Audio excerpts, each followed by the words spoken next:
rivalry. It's so fun for both states. All right, Gopher Nation, here we are, both fan bases. ready for the last game of the season. Really well here. We got nothing like having PJ Fleck right now talking about the season on Black Friday and talking about his motivations. What a great environment. Yeah, no doubt. And here we are. It's been a long and treacherous road to get here. We are currently 6-5. We are playing the University of Wisconsin right now, obviously. The Badgers currently are just below 500. They are 5-6. So a win today would keep them out of bowl contention. And I wanted to just look this up. Let's look up Wisconsin football bowl games. I want to see their history of bowl games. It's a great opportunity for us to, be on TV because I feel like they have not missed a bowl game in a while. I would be wrong. They missed in 2023 and in 2019. No, that was their 2019 bowl game. Before we talk about this game, let's go last week. What do you take out of 2016 bowl game was against PJ when they played in the Cotton Bowl. So it's been a while since they've missed a college football bowl game here. 6 of 5. We had 3 straight 4th downs converted on us in that final drive. They hung 2001 maybe. It looks like. Opportunity to the offense one more time. Yeah, it looks like they missed in 2001 was the last time they missed a bowl game in the Barry Alvarez era. So it's really windy. looks like just infects the game by not just saying. Looks like it's been a while since Wisconsin's missed their last bowl game, but here we are in perfect position to kick them out because that's what we do as Minnesota fans, is we ruin things for Wisconsin. So let's do it. We've only created one takeaway. Let's listen to PJ here for just a minute. We have to create takeaways. That's when we're at our best. That's when we were winning 4 straight. We were one of the top 10 in the country. We've slipped a little bit in that. We got to get that back today. And you mentioned the wind. What about the cold too? I mean, it's cold here today. Can that impact the game, even if if the wind isn't? It can be miserable, I suppose, on the sideline in this kind of chill. It's the University of Minnesota. No way, no way. Our guys understand that. They know they're not being recruited to go to South Florida when they're up here. This is why they come to school here. Hell yeah! I love to hear that from PJ. Football weather. This is championship weather. This is like the January Lambeau Field type feel today, and this Soldier Field type feel today, with that wind whipping, and I don't know what it says. It feels like 2 or 0. I don't know. When it kicks, I can't feel it anyway, so it doesn't matter. My head becomes numb. You can't feel it. And on you go to coach, and then your guys play. This Wisconsin team. Let's start with their offense. What do you see that way?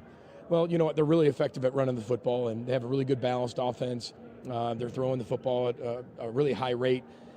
They have a few 3rd and shorts that they don't get against Nebraska, or that's a shootout. They can score points. They can score points. They're throwing the ball a lot. Not really. Braden Locke's got less, dynamic backs. almost less attempts than Max Brosmer has completions. And they've got a wide out. They're 12 touchdowns. Braden Locke has got 12 touchdowns to 10 interceptions, which is not a great ratio considering that we're at 15-5, 3-1. So. Long drives if they're going to score, limit the explosive plays, and get some takeaways. Yep, get some of those takeaways. Now, defensively, what do they bring? Well, again, they're aggressive. I mean, they have a really good stout front, which they normally do. Backers tackle really well. Safeties are really good players. Corners are really good cover guys. And again, same thing. They do everything they can to keep everything in front of them, but they want to create some confusion. We got to stay out of the 3rd and longs. And then you've got this group last week was honored, the senior group. This is their final regular season game of the year. How much do you put on their plate to lead this group today? Wow, everything. We have all year. Our older guys have done a great job leading this football. Let's go ruin Thanksgiving for Wisconsin. That's just all I want. Our seniors and last year players. They give them a slight projection lead here, but that's a crock of shit, and that's purely hypothetical. I feel like this team that Minnesota has is shown that they can dominate. 4 losses came by a matter of under 7 points. Can dominate in a variety of different ways, and we've showed it compared to Wisconsin, especially in our recent games. I mean, I know that we did lose against Penn State, but we lost by one point, and we lost a weird game against Rutgers. But if we compare apples to apples, I mean, we held Penn State to less points. We held them to 26 compared to Wisconsin holding them to 28, and we scored 12 more points than Wisconsin did against a team that is a top 4 team in the country right now, according to the AP polls, which is the rankings I'm going to use for now is the AP poll rankings, just because I feel like they're a bit more. No matter who you are or what you do, there's a Ford vehicle that can they kind of show a bit more of like what the actual coaches and what like the media thinks, rather than the weird situation that you have with the college football playoff with like automatic buy-ins and that sort of stuff. But I'm getting ahead of myself. Penn State was a good barometer for the two of us, and we played them nearly a month apart, but we were closer in a lot of different regards. Gopher fans, make the most of your stay in the Twin Cities. And Wisconsin was on the road Penn State was on the road for both of those games, which kind of gives us a good barometer of where we're at. So I'm feeling pretty confident, relatively confident coming into this game. Wisconsin doesn't have that typical Wisconsin-style running back right now. I mean, like they do have I'm sure that their run game is pretty good, but there's not that back that fears us, or that I fear. At CHS, we know what it takes to feed and fuel the world, to integrate a global ag and energy supply chain, to advocate for farmers in their fields and around the world, to build communities, invest in rural America, and empower rural economies. It takes courage, conviction, there are commitment. A couple other games today. It takes the nation's leading farmer-owned cooperative. We've got it takes a co-op. It takes CHS. Interesting game in the Big Ten here. In the Big Ten here on NBC later tonight, we've got Nebraska heading to Iowa City. That could be interesting. Hopefully, we see Iowa lose in their last game of the season and kind of put a damper on how the seasons went, considering they're on their 5th quarterback right now. They are in Iowa City, which means you're always going to get like that weird bounce or whatever that always happens when you're in Iowa. But yeah, we've obviously got good old fashioned hate between Georgia and Georgia Tech here today. That could be hopefully we see Georgia Tech play spoiler here. It is in Georgia, so that's kind of a little bit of a favor, but. Georgia Tech has played some upset. They played upsets earlier in their season. They obviously beat Florida State before we kind of knew that Florida State was not very good.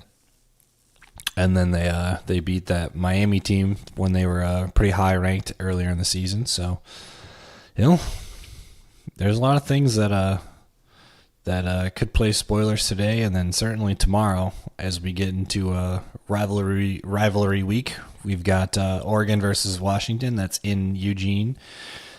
Oregon looking to continue their dominance and their bit of run in the Big Ten here. So hopefully they can keep that up. Considering I'm a mild Ducks fan, spent some time in Eugene.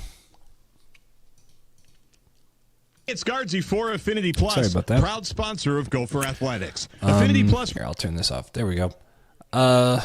We've got I just said Washington, Oregon. We've got Michigan and Ohio State. We got the game that is in Columbus this year. I saw that Michigan is missing their best defensive back, something like that. So that game is going to be an absolute slaughter. I'm sure Ohio State is trying to make a statement for the college football playoff committee. Vanderbilt plays Tennessee. Vanderbilt has had a couple upsets earlier this season, so maybe we could see it. It's a battle of Tennessee. I don't really think that there's a trophy for this game, or if there is, it's not that big of a trophy.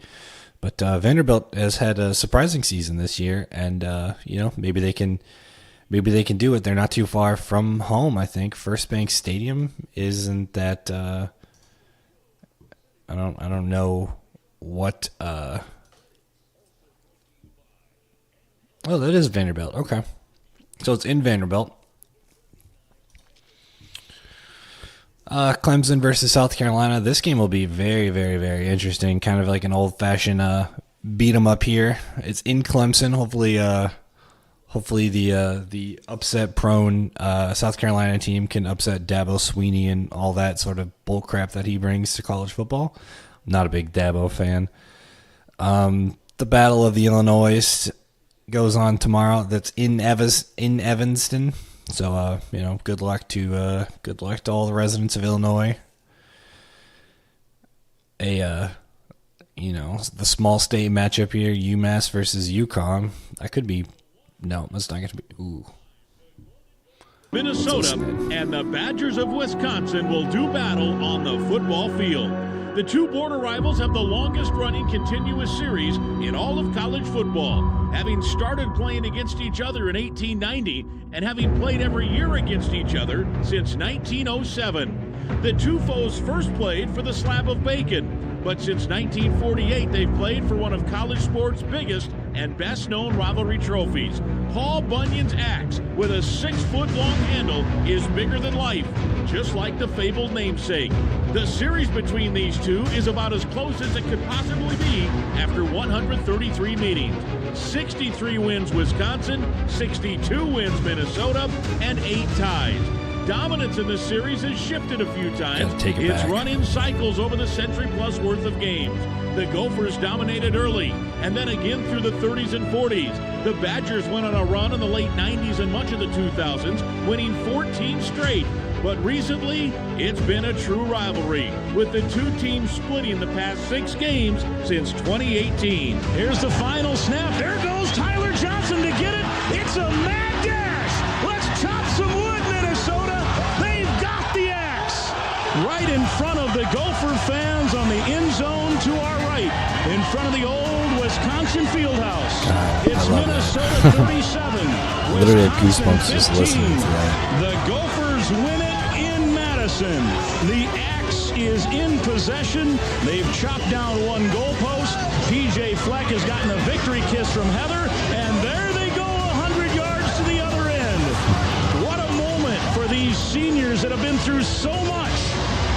It was John Chanel, the fullback, getting the final carry as for the 6th time in the brief history of the Big Ten championship game. The Badgers will be part of it, and they will fly back to Madison with Paul Bunyan's axe. It's over in Minneapolis. All right, here we go. 30-yard try for the win for Colin Larsh, left hash mark. Here in overtime at Camp Randall Stadium. Lines are down. Here's the snap. Spot. Kick is in the air, and it is good! And the Badgers win it! The axe remains in Madison for another year as Colin Larsh bangs through a 30-yard field goal. The Badgers win it 20-17. Morgan takes a knee, and there go the Golden Gophers. There's the axe, and Minnesota has knocked off Wisconsin in Minneapolis. Gold country going nuts. Minnesota 23, Wisconsin 13. The student section rushing the field. Youth gone wild in Minneapolis. Wolf to throw. Has time, rifles it into the end zone. The ball incomplete. Triple zeros on the clock. And for the first time since 1994, Minnesota has won Paul Bunyan's axe for a 2nd straight year. It'll head back west to the Twin Cities. Golden Gophers 23, Wisconsin 16. Paul Bunyan's axe already there and already chopping the goalpost down by the old Wisconsin Fieldhouse once again. Mordecai will hand it to Iacomelli, and he is wrapped up by Seelig at the 8-yard line.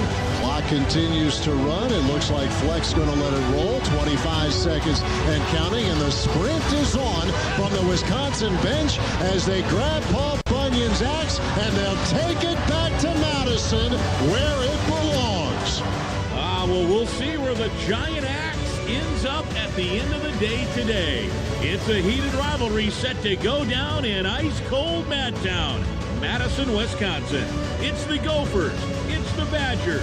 It's Black Friday, and it's big-time Big Ten border battle football. This is one of those games that just makes college football just such a fun place to be. It's just like this, like the animosity between two places that seem so similar from the outside, but on the inside just could not be much more different. Just one of those great things about college football. I was trying to see if we saw any trends here. We're just going to ignore the entire time period between 2004 and 2020, or in what year was this? 2017.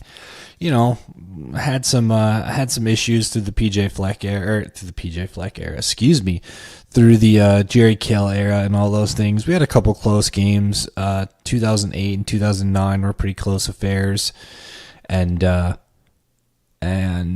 that's been about it for close games. I mean, Wisconsin kind of during that time period definitely had a stretch of games where they were the better team, and I don't remember ever seeing a Paul Bunyan's victory until that 2019 game. 2003, I had to been fourth grade maybe, and we won in Minneapolis, won in the Metrodome at that point. But I was trying to see if we saw any trends here, but not really. I mean, it kind of goes back to back, and then Minnesota wins back to back. So in theory, Wisconsin should win if history prevails, but it ain't prevailing today. 24, Southern Cal 17. Brought to you by your local Toyota dealers, proud sponsors of Gopher Athletics. We worked too hard for this. Toyota, let's go places. Coop Health, the MVP of health plans, and a proud sponsor of Gopher football. Minnesota's just here to dominate. That's what we're here to do. Financial, let's do it. Your neighborhood credit union.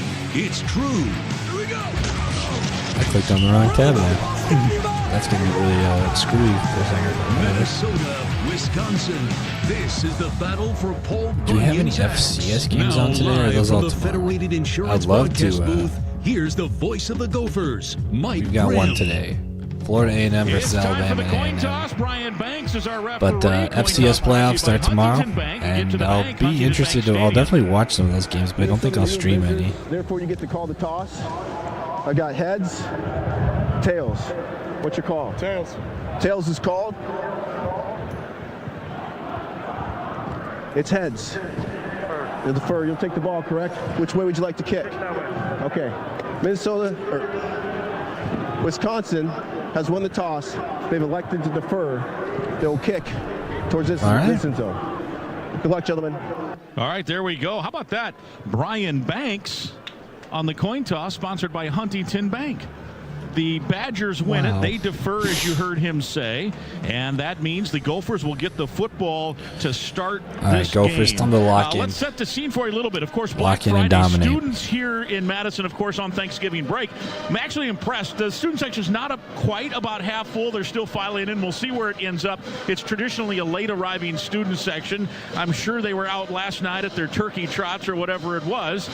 There's a lot of maroon and gold in that student section as well, which has become tradition at both schools. In terms of back home in Minnesota, there's some red in the student section as well. So that has impressed me. The rest of the stadium a little over half full. And here we go, DT. The Gophers trying to win back Paul Bunyan's axe. The Badgers trying to get to be bowl eligible for a 23rd straight year. It looks like there's going to be enough bowl-eligible teams that even if they don't win today, they're not going to get in on their APR, which is very, very good, like Minnesota did a year ago. So they got to win to get to a bowl game. Gophers would love to put them on, but most importantly, they want that 6-foot-long axe. Everybody wants to have the axe, Mike. It's exciting. It's a very, very fun game. That's the all axe is I want. Here, and we got a little spoiler recently. Last couple years, we've had the axe in Minnesota. A lot of people have been trotting it all over the state, so we would love to bring it back. So if we can get it back today, that would be phenomenal. Well, we'll get a weather update here from JG in a moment. It is chilly. Let's check what we have officially right now. It is 20 degrees, which makes this the fourth coldest game in the history of Camp Randall Stadium. JG's on the sideline, our first Stephen Carey update. Fourth coldest He's game in bundled Camp up like Randall you wouldn't Stadium believe. is We can like barely see him. degrees. How you feeling down there? Yeah, you can barely see me. I can barely walk. I have so many things attached to me. I've got the heated vest, the fleece line pants, body warmers everywhere. It's cold, and it is a little bit windy. I guess real feels 9 degrees. Real feel in the shade is 7 degrees. Right? All right. Is the wind. I'll give There it to wasn't him. any wind last week against Penn State. There's wind 14 here now. mile per hour wind. All right, yeah. Parrish deep. The kick With from Gavin gusts up to Long. 20. Parrish about the goal That could line, really screw right up the side. game. He's going to bring it out to the 10 to the 15. Stutter steps there and gets out to the 20. Good kick coverage there by the Wisconsin Badgers. The tackle made by Tackett Curtis, a backup linebacker, on that special teams. And the Gophers, while he's they've been kind of good quiet on the punt last couple of returns, games. They just haven't been able to quite figure out how to get Parrish free on a kick return yet. Yeah. Just a little bit different with that kickoff return, and teams have been coming down and doing a nice job with coverage. We need to watch and something leverage, from and Iowa's McCoy hasn't playbook. been able to quite get past that second level. They're always but, able to break I would something imagine that he will eventually. He's certainly done a tremendous job. Does Fox Sports have AVR paved our way to kickoff. Promises made, promises delivered. AVR delivering concrete to the Twin Cities. Bill Frazier, Josh Edwards and company. We thank them as they pave the way to the kickoff. Time for the opening drive, brought to you by the Minnesota Department of Public Safety, reminding you to drive sober and drive smart. First play of the game is a handoff to Darius Taylor, and he got a couple out to about the 28, we'll say the 23, that is, a gain of 3. And last week, Nebraska ran for 180 yards against this Wisconsin defense.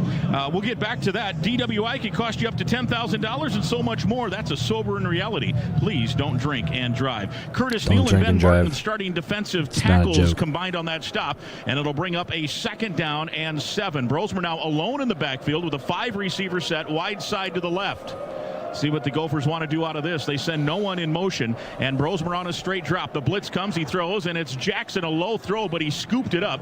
It's a gain of just 3, and it'll bring up a 3rd down. Nazir Forkeen, he is their 5th-year senior. That's what you got to do. Good at the cornerback. Hallman is the other cornerback. Waller is Did they playing. say He Drake missed last week. Lindsay? He's their star safety. No, they said Max Preston Brosman. Zachman, It's the other gotta be, safety. Austin Brown, the nickel. The gotta be, starting lineup brought to you by your local computer Northland error Ford here. dealer. Visit buyfordnow.com and your local Northland Ford dealer. It's 3rd down and 4 here for the Golden Gophers, and a key 3rd down to start the game. Minnesota this year converting offensively at 46% on 3rd down. Darius Taylor, the running back. Brosmer wants to throw. Over the middle, he has his man, but it's bobbled and incomplete. May have been short anyway. They threw 2 passes that totaled downfield yardage, maybe a yard. Tackett Curtis, the linebacker, in coverage. It hit Jackson in the hands. He bobbled, then got hit. I don't think he had the first anyway on just a short little dump off over the middle, and it'll be 4th down and 4, and the punt unit on a 3 and out, and pretty anemic start for Minnesota on those 3 plays. Actually, I think, Mike, if he had led him on that play, he would have been able to pick up the 1st down. It was just maybe a tad short, but I think Jackson, with his athletic ability and his speed, would have been able to pick up the 1st down there. Just that ball a great was a little start bit behind him. Crawford 4 gets now into the punt. isn't the way that you want to start Wobbly against kick. It's going to be a short punt. Lands at the 35. Takes a What's with Minnesota this roll Crawford to the 31-yard short line. kicks? That's kind of been the MO for the Gophers. Kick it directionally away from the return man short and pick up yards on the bounce. Turns out to be a 38-yard punt, and it'll be 1st down here for Wisconsin. I hate this little pooch punt. Like, just he's a man out there. Can't we get somebody who's going to, like, guy who has 10 boom the ball interceptions down this the year, field? including at least 1 in 8 straight games. However, last week in Lincoln, he threw for 292 yards, which gives them a little hope. The running back is Tawee Walker, a transfer from Oklahoma, and it's a little rollout pass, and it goes to the running back, and he's got a decent 1st down gain across the 35 to about the 38-yard line. We'll call it a pickup of 5, officially the 37. It'll be 2nd and 5. It was actually Kekahuna, the freshman, on the catch, and Jack Henderson on the stop. Henderson, Parrish, Brown, Robinson, and Wally the secondary. Baranowski and Lindenberg are your backers. Logan Redding and Eastern the tackles. Strigo and Joyner are the ends. Running back is Walker, and he has a handoff here on 2nd down, and he pops free for a gain of a couple to the 39, and now the Badgers will have a 3rd and 3. Jaw Joyner brings him down for Minnesota. This year offensively, Wisconsin 37% on 3rd down, and Kekahuna comes back in. He is the redshirt freshman out of Honolulu, and he had a big game against Purdue, 6 catches, 134 yards a few weeks ago. That was before their current 4-game losing skid. They have 2 receivers left and 2 right. Spotted the ball near the center of the field. Walker, the running back. In motion goes Kekahuna, and now to throw. Here comes the blitz. Lindenberg can't land the blitz. The throw incomplete. And a flag comes out late. Yeah, I thought that might be interference on Wally, and that's what the call will be. Dang. The intended target was Bryson Green. He originally is from Minnesota. Went to Allen, Texas. Defense. Oh, they're getting the ball to Seth Green's little brother. It's too bad. God damn it. Justin Wally, he was there on that play, Mike. I think he was just a little bit on the wrong side. He tried to kind of jump around him to get to the other side, and unfortunately on that play, he had hooked him just a little bit with that his left hand on the left shoulder of the receiver. Yeah, I think you're right. He did not, I mean, it's easy for us to say, right, but he did not necessarily need to get his arms across the back shoulder pads, but he did and kind of spun him around, and I thought pretty clear call, although the flag was late. Here comes a safety blitz ball, batted in the air by Coy Parrish, and it flies into the secondary. There's a call from Coy. To the ground. I feel like it's, the intended target was the tight end Nowakowski, and a good safety blitz there. It's been a couple of games since we've heard his name like really called, like other than just briefly mentioned. Who's playing about as well played a as couple any of snaps on offense. No, absolutely is. He comes in this game and didn't a few snaps on offense last week, but 34 tackles and 5 didn't have any crazy plays from what I remember. PBU I could be totally wrong, but I don't remember so he is a very, very active something specific. Played almost every down last week, 13 tackles, a career high. Here he is second and 10, got 13, which over the is middle, and pretty it is good number. caught, and that's a gain of 9. A flag comes out, though, late on the far sideline, and that was Baranowski and Parrish on the coverage, and then we might have ineligible here, I think, as the flag came down from the head linesman over there. Ineligible player downfield. All right, back him up. 5-yard penalty. It's still second down. That's the left guard, Joe Brunner. He's out of Whitefish Bay, Wisconsin. They go Nelson, Brunner, Renfro, Huber, and Malman. Malman, the Lakeville South product at right tackle. And that's a big penalty. That is wipes out a gain of 8 or 9. And it'll be 2nd and 15 instead of 3rd and 2. And, yeah, the lineman was way downfield. He was 6-7 yards downfield, so I'm not sure. That's odd, especially being that it wasn't really a run-pass option. Yeah. They kind of have that, so it was he just must have just lost his bearings. Misheard the play there. Here's Locke to throw. Has time. Throws on a cross. It's caught, and then Parrish levels the receiver. Now they're fighting over the ball, and it's simultaneous possession, it looks like. Parrish actually ends up with it. The Gophers want the ball. It's a completed pass. It's 3rd down. Boy, simultaneous goes to Kekahuna, and it's a gain of about 5. It'll bring up a Interesting, 3rd and 10 here. That would be reviewable, but I don't think it's enough. I think it's simultaneous here. Great hit by interception. I don't know if that'd be considered an interception. I think that he was down on that play. Stole the ball out of the guy's hands. For the ball with Coy. Locke is now 2 for 2 to start, and it's a 3rd down and 8 now. Kekahuna goes in motion, leaving 3 receivers to the left. That's the wide side of the field. Gophers coming with the blitz. Throw over the middle. Ball again tipped, and it's incomplete. And this will be 4th down for Wisconsin. Let us get you a late station ID. We didn't get you one near the top of the hour. The affiliate salute presented by Minnesota Corn. Using university research and advances in technology, Minnesota corn farmers are driving towards sustainability while considering people, planet, and profit. You can learn more at mncorn.org. We'll give you that affiliate salute after the punt here. It says my audio stream is Atticus 0, Bertram's 47 punts, 45-yard average. Parrish standing right at the 7.5-yard line. Whatever. Snap is a little high, but caught, and the lefty gets the kick away, and that's a low kick. Bounces at the 15. Parrish takes it on the hop, and he's tackled immediately. But the good thing that did, Daryl, is they could have probably down that at the 1 or 2 yard line. So he saved the Gophers 6 to 8 yards there. A 45-yard punt, 1 yard on the return. But a savvy play, dangerous play, but a savvy play. No, I think it's a headsy play, and Coy is a very, very headsy, smart player, and he could have let that ball drop, but he didn't there. Some classic Big Ten Midwest football getting warmed up on a chilly Wisconsin day. From my understanding, they said it's about 5 degrees, 5 degrees air temperature, which is not great for football. If we're going to be throwing the football, which that's kind of been our MO for the last couple weeks, like the last year. Opening quarter, Gophers will get their second crack at it starting from their own 8-yard line. From the Federated I want to Insurance hop in and listen to booth, myself because it says my audio rate is at 0, How which much is can you save fun when and you shop concerning. Hub? Let's just say you might need a bigger cart. We've lowered prices so you save more. On Essential every day, it's easy to see the savings. Across the aisles, from pantry products to frozen foods to delicious dairy. But we have ourselves a pretty decent your family will love it. Pretty decent start so far. Or your money back. I like how things have I like how we respond to that 4 and out. we had that pass interference call by Wally, but shit happens, I guess, and you just gotta figure it out and move on, which is our team all is right ready with to me. help yours by creating a custom lineup of industry-specific coverages and risk management services to help you stay at the top of your game. Contact your local Federated representative for more information. Federated Insurance. Probably about it's a second and a half business early. to protect yours. Proud sponsor of Golden Gopher Athletics. Sky Yuma. This is Golden Gopher football from Learfield. I don't know what that means, and I don't think I'm smart enough to figure it out now, so we're just going to roll with it. In the Midwest and a proud sponsor of Minnesota Gopher Athletics. We make going solar simple and affordable with This was something I saw that was interesting. I guess I didn't even consider it. See our employment the opportunities. list of most played I've college football games in the country. That dragons are nothing Minnesota more than a myth. isn't number one. We're not number one by like a fair margin. Believe what you want about Only us, but Lafayette your and recycled Lehigh items becoming new products is no myth. 1884. Recycled paper and They played cardboard get made into 160 new games cereal and versus cracker boxes at a paper mill 133 in for St. Minnesota Paul. and Wisconsin. While recycled food cans are Kind of made a into shock. new products If like I was wire going to put and it on parts a for team, I cars feel and like it'd be Yale or Harvard or Recycling Princeton. exists. Like one of Learn the real story behind one of those recycling. old-fashioned blue bloods that have been doing recyclingexist.com. football since football I'm a was coffee invented. lover, but buying coffee out is one of my even worst like spending Richmond habits. versus That's William why and I Mary's decided to get kind of more from my choice, morning routine by enjoying 20 cups of deliciously rich coffee with it's coffee interesting mate for the how, price you know, of like one at coffee the from very a top coffee here, shop. It's a Lehigh, no-brainer. Lafayette, It's coffee's perfect mate. the win-loss Coffee Mate. ratio is like it's pretty close, but then Yale versus Princeton, and Yale like is absolutely dominating, and Yale is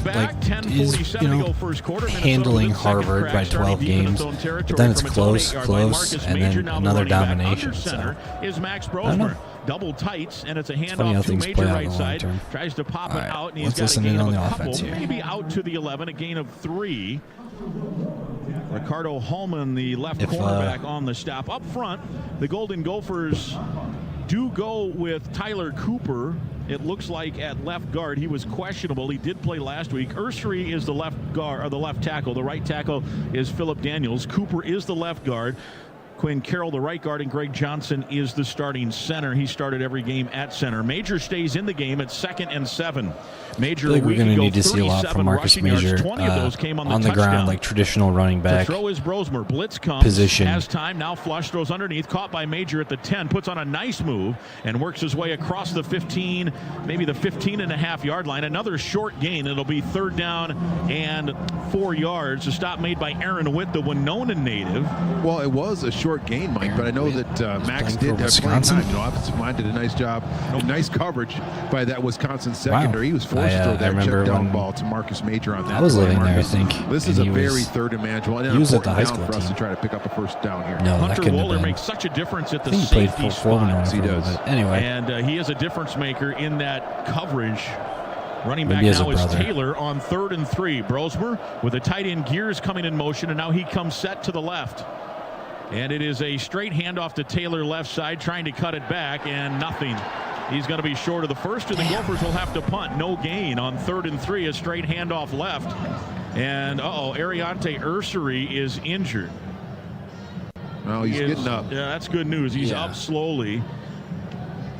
we don't want to see Ursery go down. That would That be detrimental to himself and this game. Jaheim Thomas got injured 3 games ago. That kid's going to be a pretty good pro. He's going to be a good pro. So let's try to keep him as healthy as we can. The last 3 weeks. So the Gophers with 6 plays so far, and just 15 yards. You'll have to punt again, this time from the goal line, Crawford. And the righty has to hurry it. Boy, that was a good rush. A short punt again, and it divots right at the 45-yard line. 39-yard punt, no return. Again, that directional short kick. They didn't get the benefit of the bounce there, and the Gophers is not starting the way that I imagined they would start, if I'm being completely honest. On the field, no score. 8:34 to play here in this first quarter. 3 and out. M Health Fairview Pediatrics, comprehensive, 4 and compassionate out. care, 3 and created out. just for kids. 3 and out, Because the 5 most and out. important Excuse people me. in They your had world 2 are their plays, whole and then they had world. Learn more that at first down penalty. mhealthfairviewpeds.org. And then they went 4 and out from there. This is Golden Gopher I mean, I guess football it's from Big Learfield. Ten football. It's kind of like what I should have expected, but I was hoping to see just a little bit more. Nice isn't just a word. It's our way of doing But that's business. all right. Colorado takes an early lead over Oklahoma State, which isn't a big surprise there.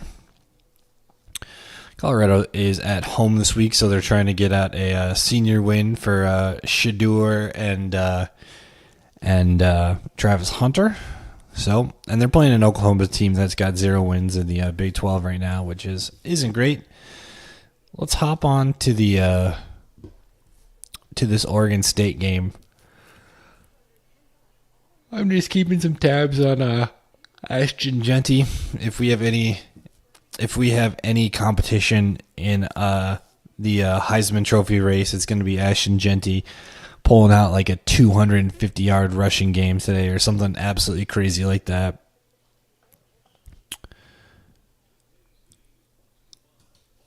I doubt that, though. It looks like it's going to be a pretty easy Heisman win for the kid from Colorado here.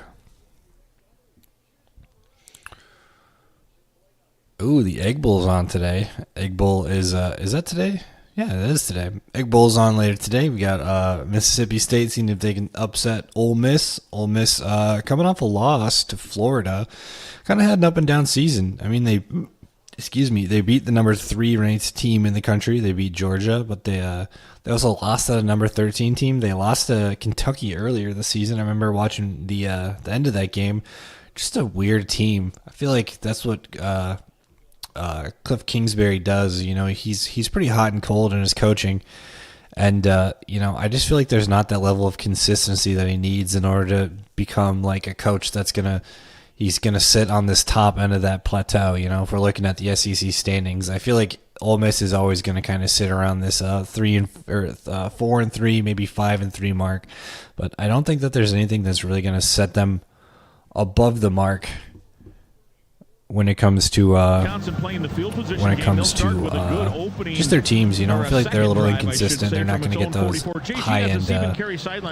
No injury 10 visit for Ursary. He's on the bench. They're retaping his right ankle over the shoe right now, so it looks like a right ankle injury. Ursary is staying in, it sounds like. Good to hear. On first down for the Badgers and good coverage there for the Gophers. God, I saw this for a second. I thought it was a 39-yard rush by Wisconsin. Was on the edge of that. We'll see who's getting up near the bottom of that stack, and it includes Devin Easter in the Shakopee product, and it's a gain of 1, maybe 2. We'll call it 2nd and 8. They gave him 2 out to the 46-yard line. JG's sideline reports all day long, sponsored by Stephen Carey, Minnesota's original Know Your Rights injury attorneys, representing people hurt on the road, at work, or anywhere else. Visit knowyourrights.com. Locks the quarterback with Walker next to him out of the shotgun. Wants to throw. Pressure comes. Fires ball batted down, and it'll be incomplete. Devin Eastern got his hands on it. There we go. I love to see when our defensive line gets their hands up and affects the ball at the line of scrimmage. From my understanding, Braden Locke isn't a very tall quarterback either. 6 foot, flat, in the backfield there. So as long as our defensive linemen can get their hands up and kind of, maybe not get in front of everything, but get in front of some things. Yeah, I think it could be a fun. Knocking down a lot of balls earlier. I think it could be a fun game for this Gopher defensive line. They got one here on 3rd and 8 from their own 46. Blitz again comes. They'll throw far side, incomplete. Great pass coverage there. That's Justin Wally Kekahuna, the intended target, and that's Securing Great Coverage Moment, sponsored by Securing Financial, insurance and retirement coverage on a confident financial future. So each team sounds like it's a pretty good start so far. That's a terrible pass by Locke. I mean, you said Justin Wally. They call that hip pocket. Yeah. He was in the hip pocket of Kekahuna on that play, so I would not throw that ball, and he did.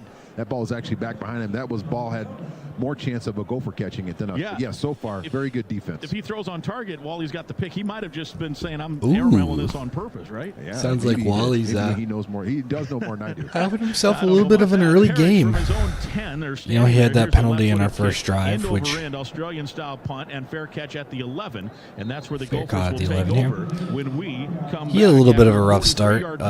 Wally did, but he's coming around. He's coming around. College sports. Be sure to download the free Varsity Network app, available for both Apple and Android. Listen to college sports live with the Varsity. We got Ashton Genty watch here. He's only got 8 carries, 35 yards.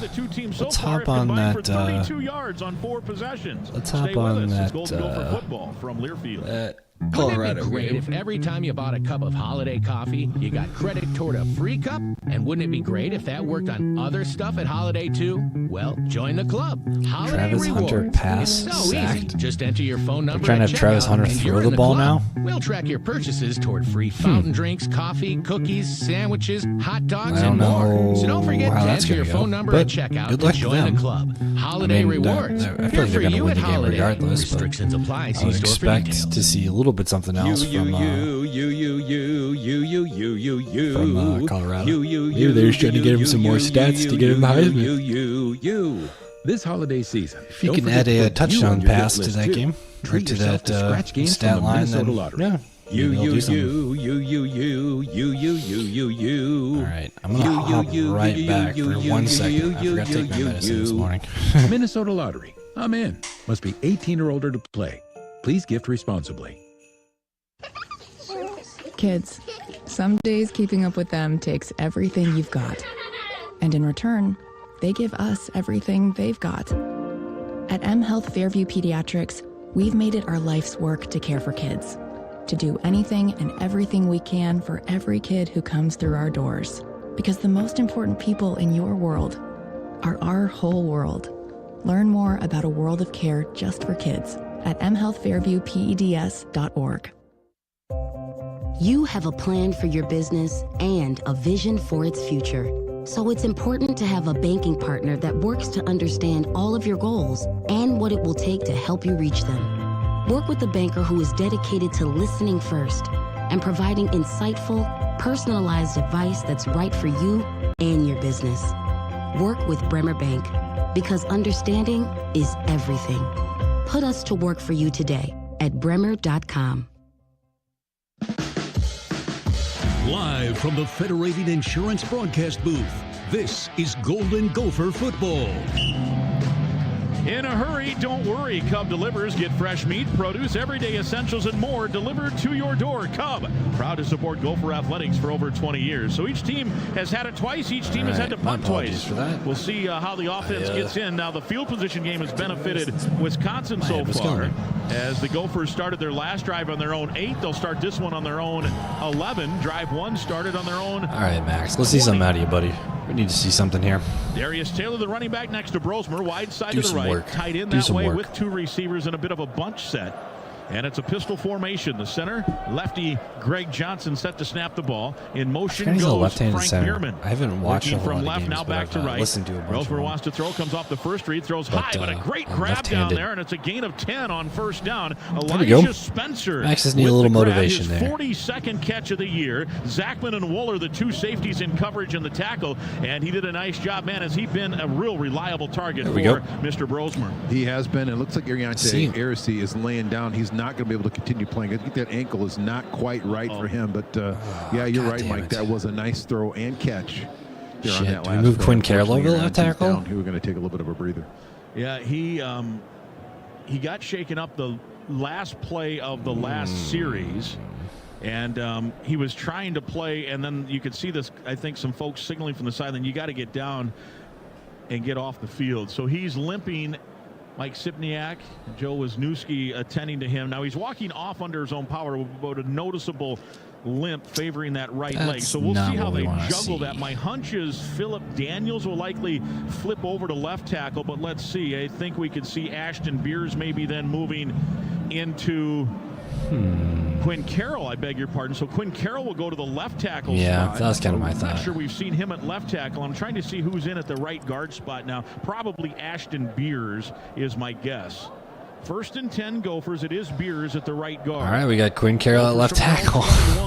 It's I don't know how. They try the left side, and a good cutback by Taylor, and he hot-foots it across the 30 and a gain of 12. There we go. Out to the 33-yard line. Got some back-to-back movement here. Made by Hunter Good to hear. Wooler, and he showed some burst on that one, DT. Absolutely, and that's one of the things we've had back the last few weeks. It looked like he was healthy Good last call. week, and here we have looks like Quinn Carroll's fitting in well at the left tackle position there.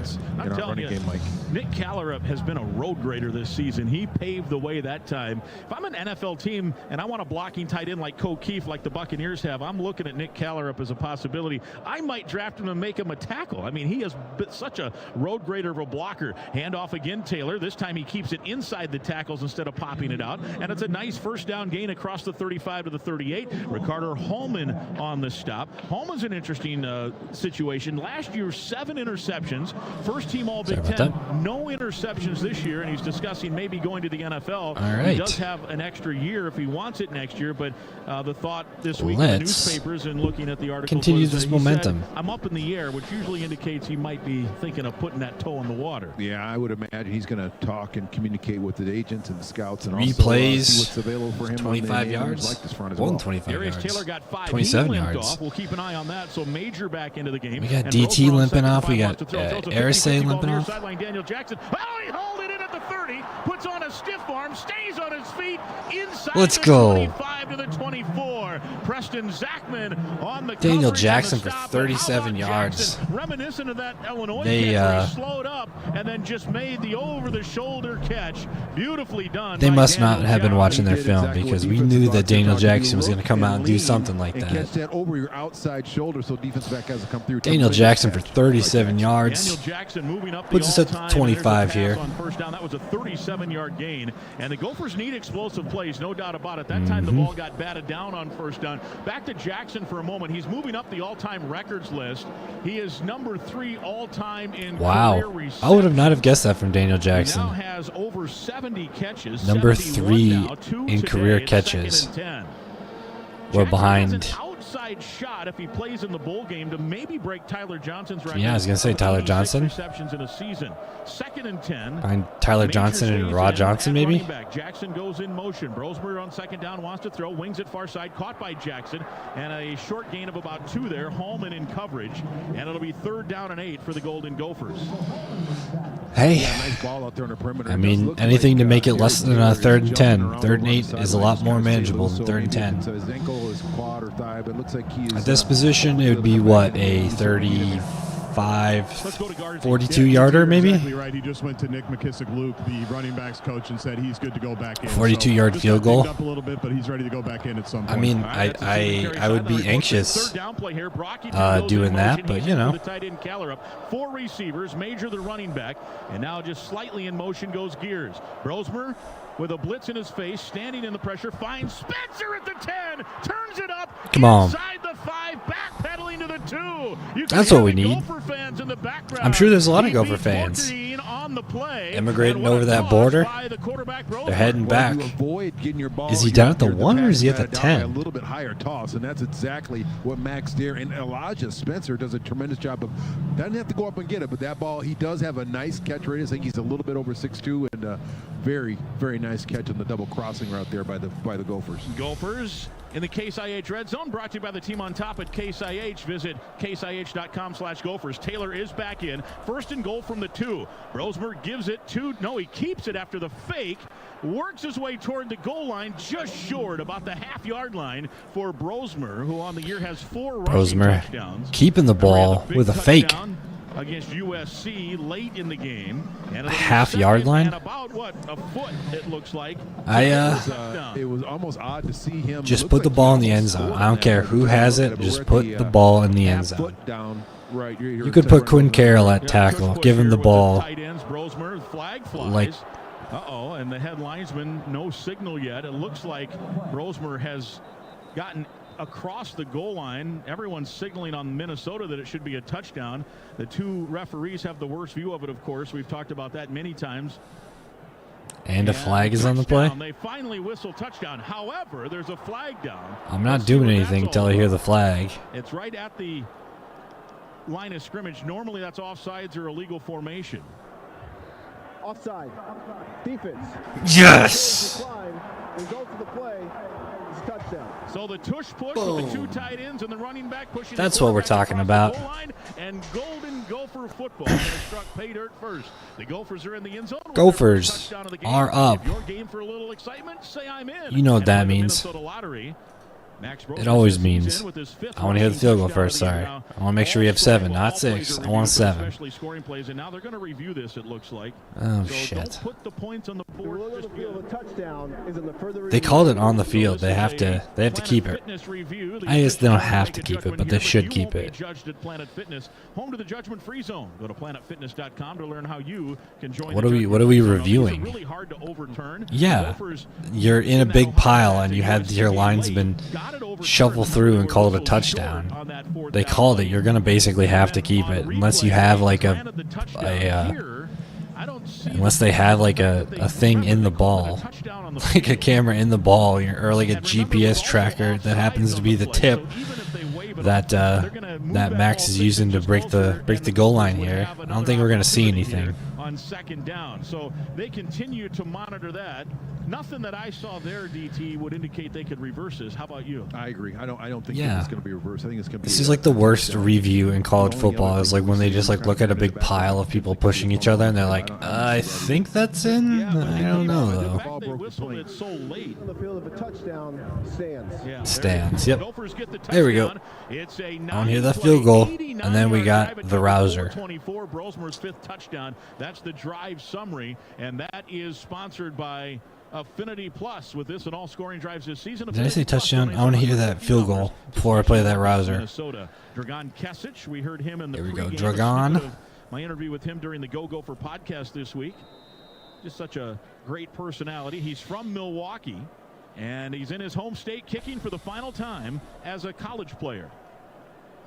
Out of the hold of Mark Crawford. Snap back, spot down, kick is up, and it is good. And the Golden Gophers have a 7-0 lead. All right, we're going to turn off Grimmer for a second here, and we're playing it.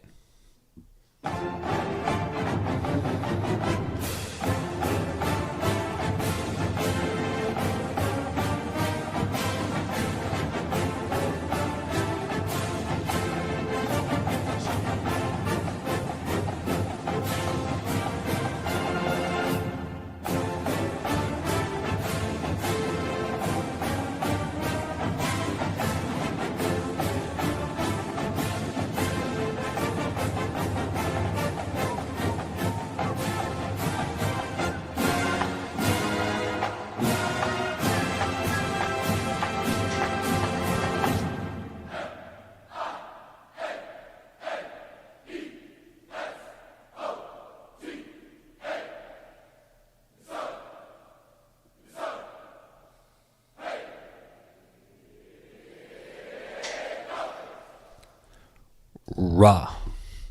All right. Heck of a scoring drive here. Is the key to success Let's listen up here for a second. Let's check our drive summary. So we had a touchdown in 9 plays, 89 yards, which pretty crazy for Gophers. I mean, not this season. I feel like we've had a lot of like pretty quick scoring drives. It's either we're getting there really quick or we're not getting there at all. It feels like is what's been our MO.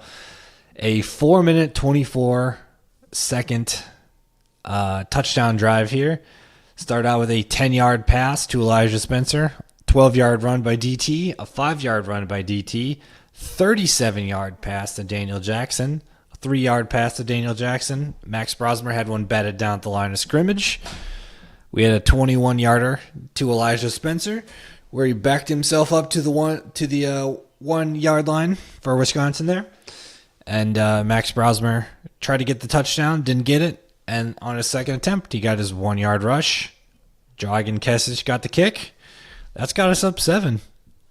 How do we feel about the game so far? I'm surprised by the way it started out, but also I have to remember that, you know, when Minnesota and Wisconsin plays, you know, the calendar kind of ticks back a couple dozen years. We kind of go to that old style Big Ten football where we're going to start out the game with a bunch of punts and then things are going to get heated up, especially when the weather is, they said, 22 degrees and it feels like 7, something like that. The 5th coldest game at Camp Randall Stadium. Right now, okay, so it heated up a little bit. It used to be real feel was like 7, something like that. Now real feel is at 14. So things are getting a little bit warmer when it comes to the real feel, but the temperature is staying the same. The wind was at about 14 with gusts of 19, so things are heating up for the Gophers. it's a good scoring drive for us. We got to keep the ball, got to manage the game, and just continue that. Exactly. We need. Sorry, I'm talking to myself. I pointed that out. We talked about earlier. 3 passes batted down in the first quarter. Daryl was talking about how the long pass kind of took the steam out of Wisconsin, which is what we definitely need. So let's get it. Right to left here at Camp Randall, south to north. Student section tipped the cap. They're starting to fill in over there on this Black Friday morning kickoff. Why is it not full more at kickoff? It's a noon kickoff. I guess it's in Wisconsin, so I guess I'm going to be the stereotypical guy, and you have to assume. As we like to say, breaks one tackle and works his way across the 25 and a nice return out to about the I guess you have to assume that like a third of the student section is probably getting pretty tipsy at Thanksgiving with the family. But if that was me, I mean, I guess I'm a different breed and I don't really drink, but I'm there. I'm there. It's a noon. Back into the bowels here of Camp Randall. Typically, when they do that, it's for an X-ray situation. But we know he was injured, went back in, went to the injury tent, did walk under his own power over to the cart here to my right near the student section end zone, but hopped on the cart and they've taken him back downstairs or underneath Camp Randall. Yeah, potential first-round pick. We'll talk more on that in a moment. Darian Dupree Not great to hear is from the that. running back. He's got the handoff, and he's got a nice gain. Did his knee hit? His knee may have hit. Oh, no, he was going to go spot it, or is he? Yeah, the umpire. Hey, the Bears fire Matt Eberflus after the clock management issue yesterday. So if you're a Bears fan, put a W in the chat. You just lost your head coach, which is a good thing, considering how yesterday went. And, I think the knee hit, right? Yeah, can we get a... Well, they're going to. Can we get a replay here? There's no doubt. I don't know why the umpire backed off his initial. Can we get a reaction. replay? He didn't see it, though. I could see from his angle because he's coming from a blind spot, but from the other side you can see it. So I don't think that he saw it. After an expedited review, the runner's knee was down at the 35-yard line. It'll be second down. Second down. I like those. That's from a 12 to a 7. Good call. Under the hood, so it was pretty clear. The umpire expedited review. We saw one in a game yesterday. No whistle, so he just went with the play. Was it the ump standing right here? Was it the Green Bay game where they had an expedited review or something like that, or was it the morning game? The Bears game, something like that. There's an expedited review. And it'll be a gain of 7. That and it'll be a keeps the game, keeps the pace going, here. which is great. Not got the stick set in the proper spot, and the official over there is helping them out, and now they finally do. Running back is Dupree. Boy, he showed a good burst on that 7-yard gain. Yeah, he absolutely did show a nice burst. They got a couple of nice backs there with Dupree and with Walker. Dupree last week was their leading rusher, 63 yards on just 8 carries, averaged almost 8 yards a carry. He's got the handoff again, and a run blitz by Parrish. He got 2. He needed 3. It'll bring up 3rd and 1. 3rd and 1. There's a lot in the playbook for Wisconsin for a 3rd and 1. But let's see what we can do. I'm seeing a Devin Eastern tackle right up the middle. Now they do slow down. They huddled quickly. I thought they were going to come sprinting out. They do not now. And now they get settled with the extra beef up front and double running backs now in the backfield. Tight end is Nowakowski, and their handoff goes to the running back Walker, and he's got the first as he cartwheeled his way. I mean, if you're Wisconsin, you got that mass up front. You have to get those first downs. It's a gotta do thing. Given the back line of scrimmage, really difficult in that situation to defend both the run and the pass. I also just need to pay attention to one thing at a time. To potentially take a shot downfield, and the Gophers were trying to defend that as well. 7-0 Minnesota the lead. I forgot to check. Okay, so they're in Boise for this game. Lock out of the shotgun. Dupree next to him. And it is a handoff to Dupree. Hitting the backfield and another blitz. This Jack Henderson, the first man there. Then a bunch of Gophers, including Anthony Smith. Jack Henderson gets the tackle in the backfield. Just what we need to see. It'll be 2nd and 12 for the Badgers. Put them a little bit behind the sticks here. 2nd 12 for Wisconsin. And penetration will kill anything offensively, and both Jack Henderson. Here's where we kind of make our money, is while Wisconsin's trying to, take the clock and kind of, I guess it's almost the end of the first, so they're probably just going to wait. No, they're going for it. Tight end is bunkered into the right. That's the boundary side. Locke on a straight drop. Looks right. Now back left. Now over the middle. Doesn't throw. Hit. Strigo sacked him. Boom. Coverage sack and Strigo. Danny Strigo drops him for 5, it looks like. It's his 4. Danny Strigo with a sack on his final game of his career. At least in Minnesota. I mean, I don't know if he's got some grad transfer eligibility or whatnot, but Braden Locke held the ball. He must have held the ball for 6 or 7 seconds there. Not starting out a good game for Braden Locke. 2 for 6 for Braden Locke here. Not a great start. 12 yards, 0 touchdowns, 0 interceptions, but not much going on. I mean, back to throw. Locke waits. Pressure comes. Wings it out near side. And it's caught by Walker, who's got some space. Breaks one tackle by Wally. But good job by Joey Gerlach to wrap him up at the 40. It'll bring up a rare call from Joey Gerlach. Good to see a tackle there. And that brings us to a close of our first that's quarter 4th down. of football. And a good first quarter for Minnesota. They're going to be punting from the 41. It's going to be Minnesota's ball after the end of the first quarter here. 7-0. Hey, when the holidays get shutout. Started, Kohl's and I'm all right with a shutout. During our little break here, I'm going to hop over. We saw ever so briefly, Ashton Genty's got 13 carries for 60 yards and a touchdown. So maybe he's making his final push for the Heisman today. I mean, he's playing an Oregon State team that's not very good. I didn't see. Did they win the Pac-12 last week? They did. They technically won the Pac-12 at 1-0 over Washington State. Good for them. Pac-12 championship, Oregon State Beavers is playing presumptive Mountain West championship or champion Boise State. Who is the next team to play for Boise State? Assuming that everything goes well, it looks like they're going to play UNLV in the Mountain West championships.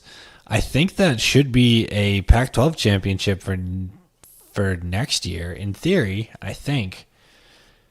I don't know exactly which teams signed on officially and when that starts, but excuse me.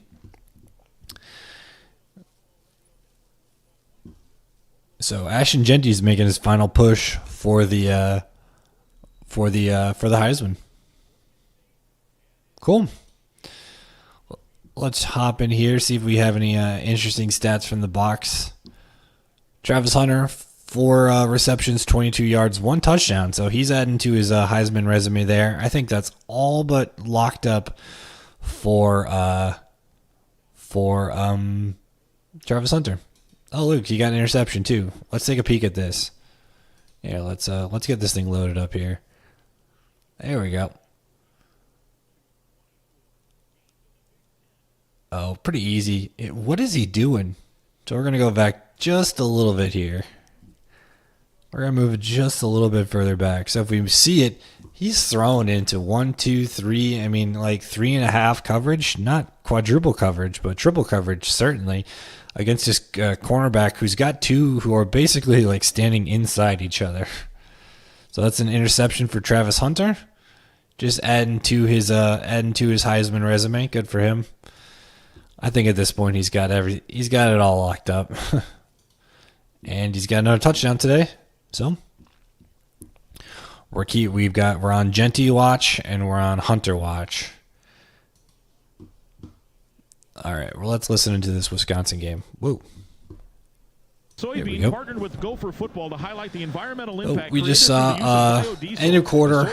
Wisconsin's got 4th and 7, something like that. So let's see what's going to happen here. We should get the ball in pretty decent range, somewhere between the 10 and the 30, hopefully, if things go well. Maybe Coley breaks one. Things are heating up a little bit on offense. 7-0. We've played 1 quarter of football. See if we can transfer a little bit of that energy to Coy.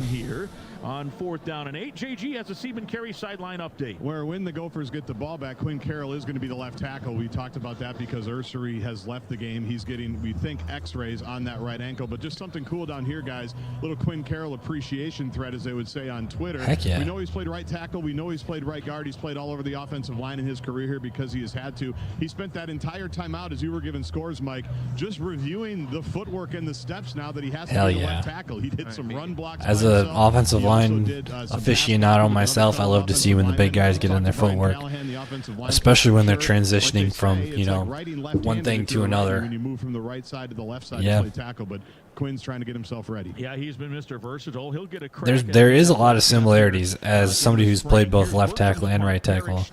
There is a lot of similarities, but that footwork. Fumbled the ball, but luckily it was out of bounds. And again, that's all right. I mean, that saves a bunch of yards. If that ball bounces, it likely goes inside the 20. And he fumbled at the 25. Okay, on the run, got it at the 25. And, it went out of bounds I immediately. don't care that he fumbled the ball like Grimmer was saying there. If he fumbles it out, absolutely. That's fine. Nobody else is getting that ball. I'd love to see him like catch it and hold it and, you know, make some forward progress with it, but that doesn't happen all the time. It doesn't. Tackle, and we need you to play left tackle. One of the We're, most difficult positions. we're gonna be fine. So yeah, that's a very, very difficult position, and offensive linemen do not get talked about enough. On the very first play, they run behind him and they pick up like 13 yards. So Quinn Carroll doing an outstanding job. First and 10 Gophers. Second play Quinn's of a the beast. second quarter. They lead at 7-0. Darius Taylor, He's the a running back. Under center is Brosmer. Former 5-star Notre Dame player. PJ Fleck notoriously flew out in a helicopter and landed at in the school parking lot to try to get him as a recruit. I think it was a U of M branded helicopter too, which is like kind of a badass flex. An Edina product, Quinn Carroll. Good for him. Glad to.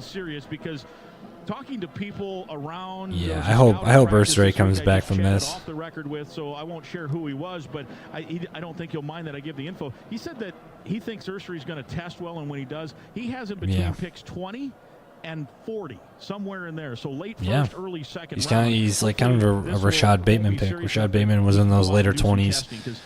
Got picked up obviously by Baltimore and had a pretty decent week last week. He scored a touchdown on it was Monday night against the Chargers. It was the Harbaugh Bowl. He scored a touchdown in the late game. There's a video of him I saw catching that touchdown in front of Scott Van Pelt and Kelsey, not Travis, but the older Kelsey brothers, Jason Kelsey, the retired Kelsey. And instead they're going to hand it off to Major. He tries the left side. He's into the free midfield. Down the sideline, needs a block. Gets the block. And he's finally brought down inside the 20 as Callerup pancaked the guy down there. And it's a huge gain. And Grim was talking about how Callerup was a road grader earlier has been a road grader all this season. For big yards. And if you were here earlier, I said that I expect to see a lot out of Marcus Major in that traditional running back position, and we've seen that. Greg Harbaugh and Matt Simon, co-offensive coordinators. Let's check it. A lot of credit for calling Marcus Major, his runs, his rushes. Oh, excuse me. This is all season. Let's hop here to the box score. He stepped out of bounds, so I said he was inside the 20. They have him out at the 26. Watching the replay, 26 is fine. I don't care. Let's check. I said he should step up in that traditional running back role, and what has he done? 2 carries, 43 yards. He's averaging 21 a carry. 21 and a half a carry with a long of 40. Sideline official over there, and I'm not out. Minnesota. This is their first of the half. I think potentially he's asking that should have been reviewed. He may not have seen it. It was clear on the replay, though, DT, that Marcus Major stepped out, and the ref was kind of looking. I was actually. Why do they keep showing me this robot commercial? I want to see this shirtless guy all the time. I can't block this one. Smells like a pop-up commercial. You got all that field back there. Come on back, and he's trying to fight to get another break. Well, we all have right. to take a break. PJ's lit right now. That's all right though. Let's go check around. Ashton Genty just got a loss of 1 here, so he's got his 60 yards, 14 carries, 1 touchdown. Do you see anything more from Travis Hunter here?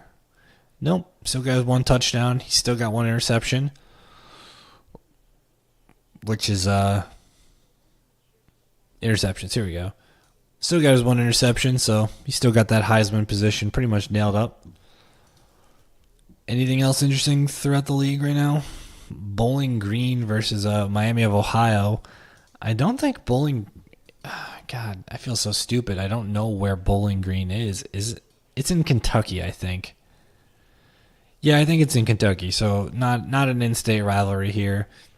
Ball State versus Ohio. I think Ball State's in Indiana. I'm almost certain it's in Indiana. So yet again, not another in-state rivalry. This game, in theory, should be pretty good. Navy versus East Carolina. Earlier this year, we had Navy ranked pretty decently high. They were in the 20s earlier this season. Yeah, until they went in that Notre Dame game. I'm pretty sure that they were pretty decently ranked. I remember seeing the Navy versus Air Force, and Navy absolutely dominated Air Force in that game, as they should. Air Force isn't very good this year, so I think East Carolina's had a late season resurgence. Yeah, from what I remember, they didn't start out very hot, but they've ended on a hot streak, and they're pushing themselves towards the top of the American rankings. And if Tulane didn't lose yesterday against Memphis, we could have potentially seen them maybe be interested in the college football playoff just because of their ranking and their positioning. Assuming that they could put up a fight against Army in the American Championships. So, yeah, not a whole lot going on today. We've got one FCS game that's on at 1 o'clock. Alabama A&M versus Florida A&M. I don't think this is like a bowl game. It's not a bowl game, but it's like a protected rivalry game. I'm pretty sure. I think it's kind of like Army Navy, to where they play it after the season has technically ended. Well, after like the traditional season has ended.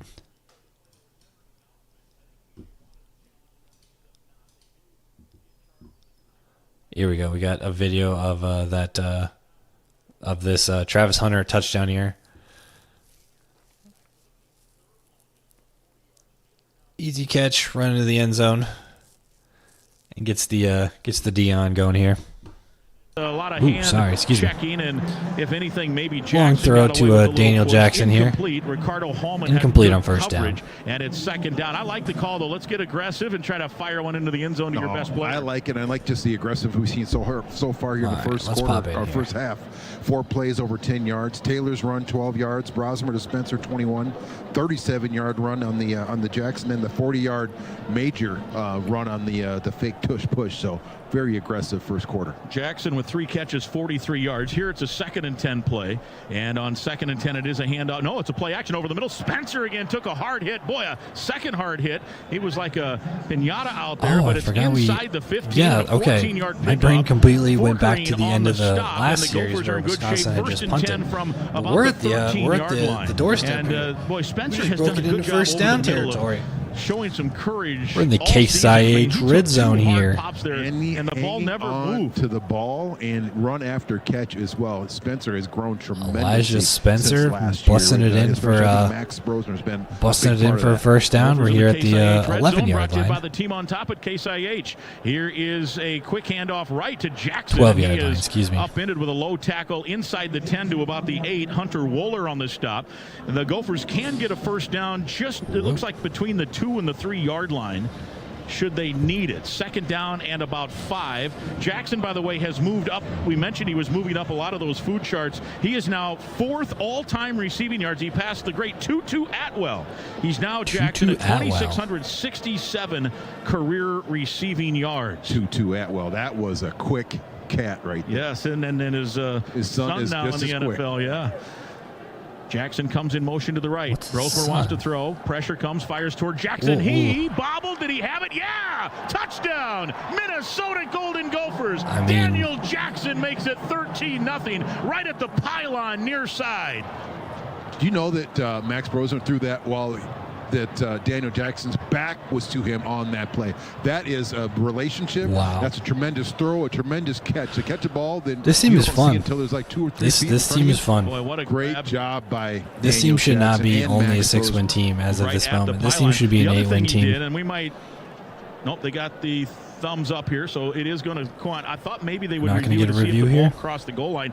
Did you see his head? He turned his head to the left as if he was going to the middle. Yeah. And the guy just jumps for it, and then he turns and the ball's on him, and it's a touchdown. What a play! That's high level. That's high level receiving.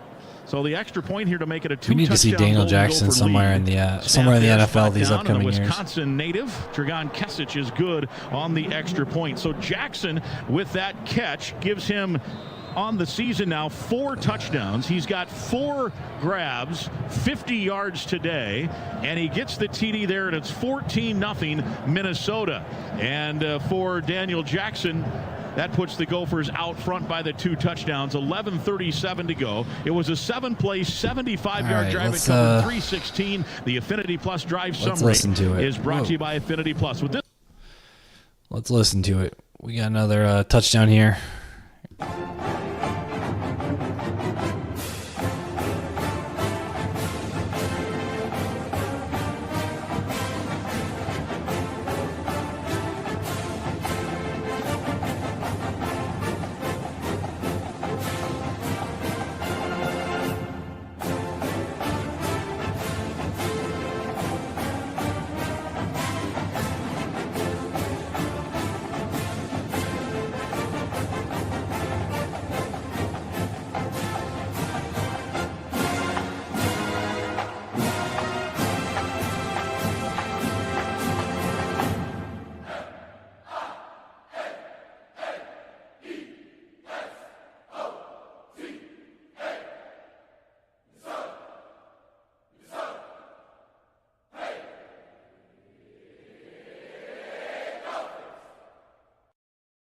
Rah.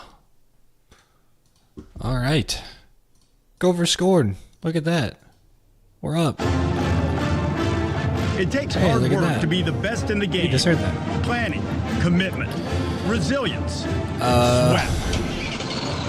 Let's turn this on mute. Let's hop into that Oregon State, Boise State here. Ashton Genty still at the same amount of yards. Oregon State coming down the field, trying to make their comeback. If this would be an upset, this would be a crazy upset.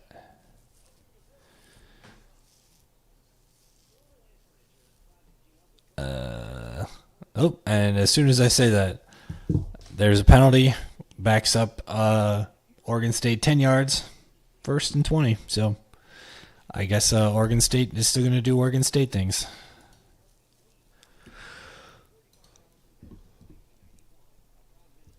Let's check our box score here.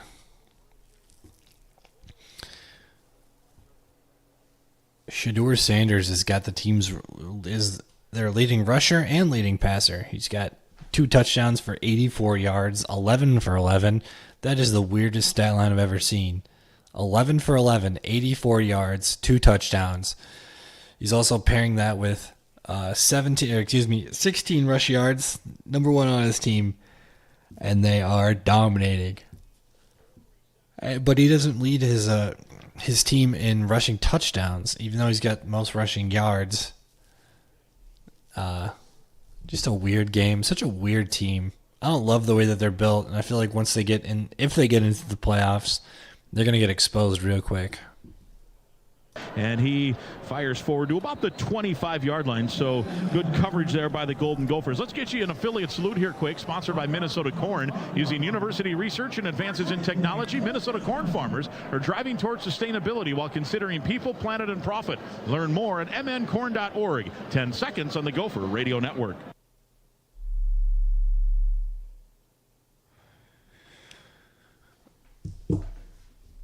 Anthony Vinny's a speedster. I watched the Wisconsin-Oregon game earlier this season. And this kid can break stuff when he needs to. Here comes Lindenberg after him, and he throws it high over everyone's head. Great coverage. And a good job there for Minnesota. Intended target, closest man there was Nowakowski. Kerry Brown was probably closer. And Lindenberg had to make a decision. Do I hold back and wait and see if something happens, or do I just go after him? And he made the right call. He absolutely made the right call. And really, and like you were joking with Justin during the break about doing your job, everyone on the Gopher defense did their job on that play. All the under routes were covered.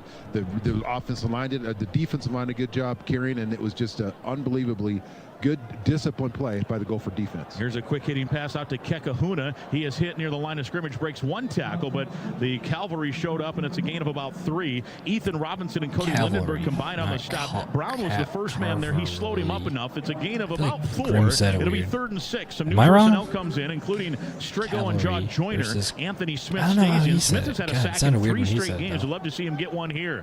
3rd and 6. Smith's got a very bright future along with Kerry Brown, the redshirt freshman. I think think he's got a very, very bright future as well. Badgers 1 of 4 on third down.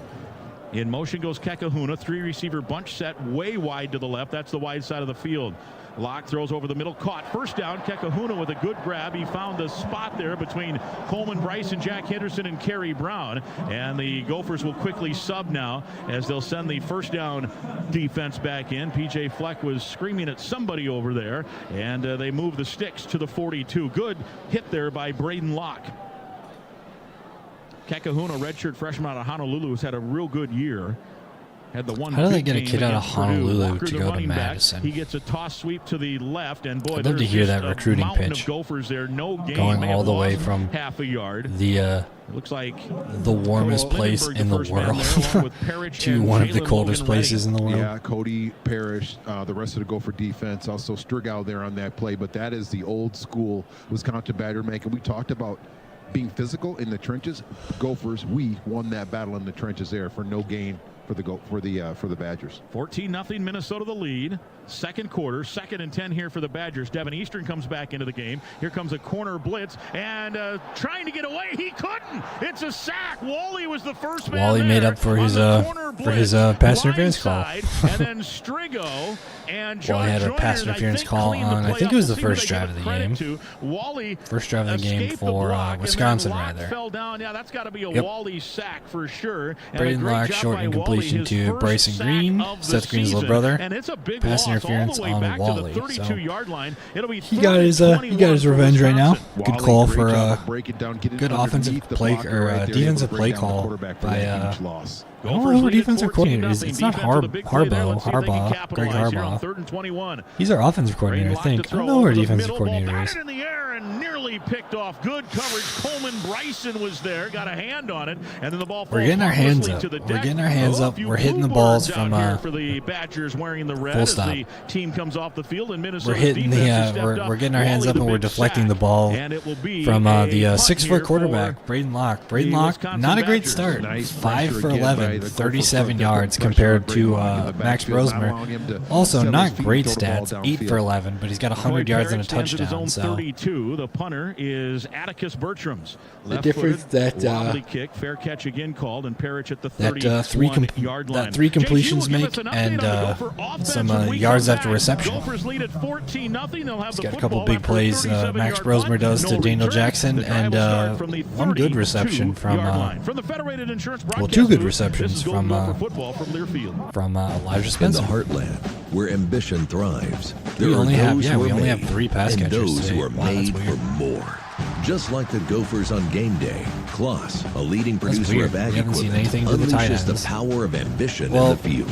Discover why our cutting-edge there was one to a tight end support where he fumbled the ball. Like he didn't They're fumble, a commitment but like he to your success. Because at Kloss, we know you are made for more.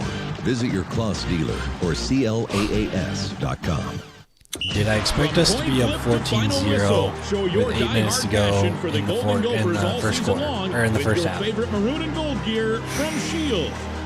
think the answer deep down in my heart was yes, but in my brain, it's a rivalry game and it's against Wisconsin, so we've always had to throw the records out when it comes to this game. Even when, what was it, that 2018-2019 season when proud sponsor of Gopher Athletics when and the Gophers ended up having everywhere. a 10-win season. I think it was an 11-win season. Even in that season, we came in as a favorite to Wisconsin. No, Wisconsin came to Minneapolis, came to Dinkytown. Accident. And they hosted College Game Day that day. I was there at College Game Day. I went to the game that night. For free. Gather instead evidence of and going interview to the Big Ten witnesses. Championship, Assess the Minnesota extent ended up of your losing to injuries. Wisconsin. Build your case and go to trial if you're not offered all the compensation you deserve. Northwestern was in that the Big car Ten accident law Championship firm game. with a 70-year legacy of trust. Visit knowyourrights.com. That's Big Ten Championship knowyourrights.com. game. Huntington is banking that just clicks. Like early pay, moving up payday so you could get your money faster, up to 2 days faster. Was it Wisconsin? And there's no cost. It's your money. It was, right? okay. So Wisconsin did beat us and end up going. I think they went to the Hey, Twin Cities, is your bank looking out for Rose you? Bowl? Maybe it's time to switch. Yeah, they lost against Oregon. Visit your Okay, neighborhood Huntington this is all branch checking or out make for the me. switch at This is making sense. huntington.com/yourmoney. Direct deposit and eligibility I knew somebody who went requirements to this game. Well, I've known multiple people who went to that Wisconsin versus Oregon Big Ten championship game. I think this was the last year that Hey, if you're looking for Oregon a great career that offers training and opportunities to advance, visit careers.marsden.com to see current openings. But it was the We're in Justin second Herbert quarter, season. 8:50 to play.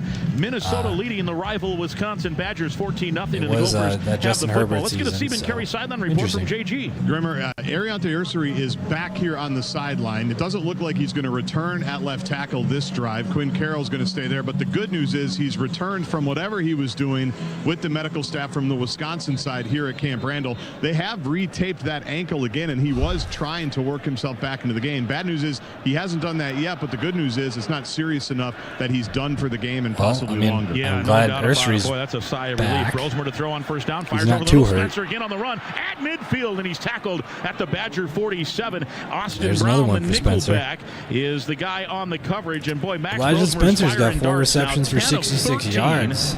And that was a That pickup. gives Max Brosmer. Almost They 20. just said 10 of 13. Spencer For, had 9 catches on my last year. on my stat thing, it says that we've had 2 quarterbacks throw pass. Job so far today. No. Can't help but to try to zero Maybe in they just on haven't updated Quinn it yet. Carroll. First time ever. 9 of 12 as of right now, Back to 121 Spencer quick. yards. He's 4 catches now, and a 66 touchdown yards today. That one goes for for Max 21 at the 47.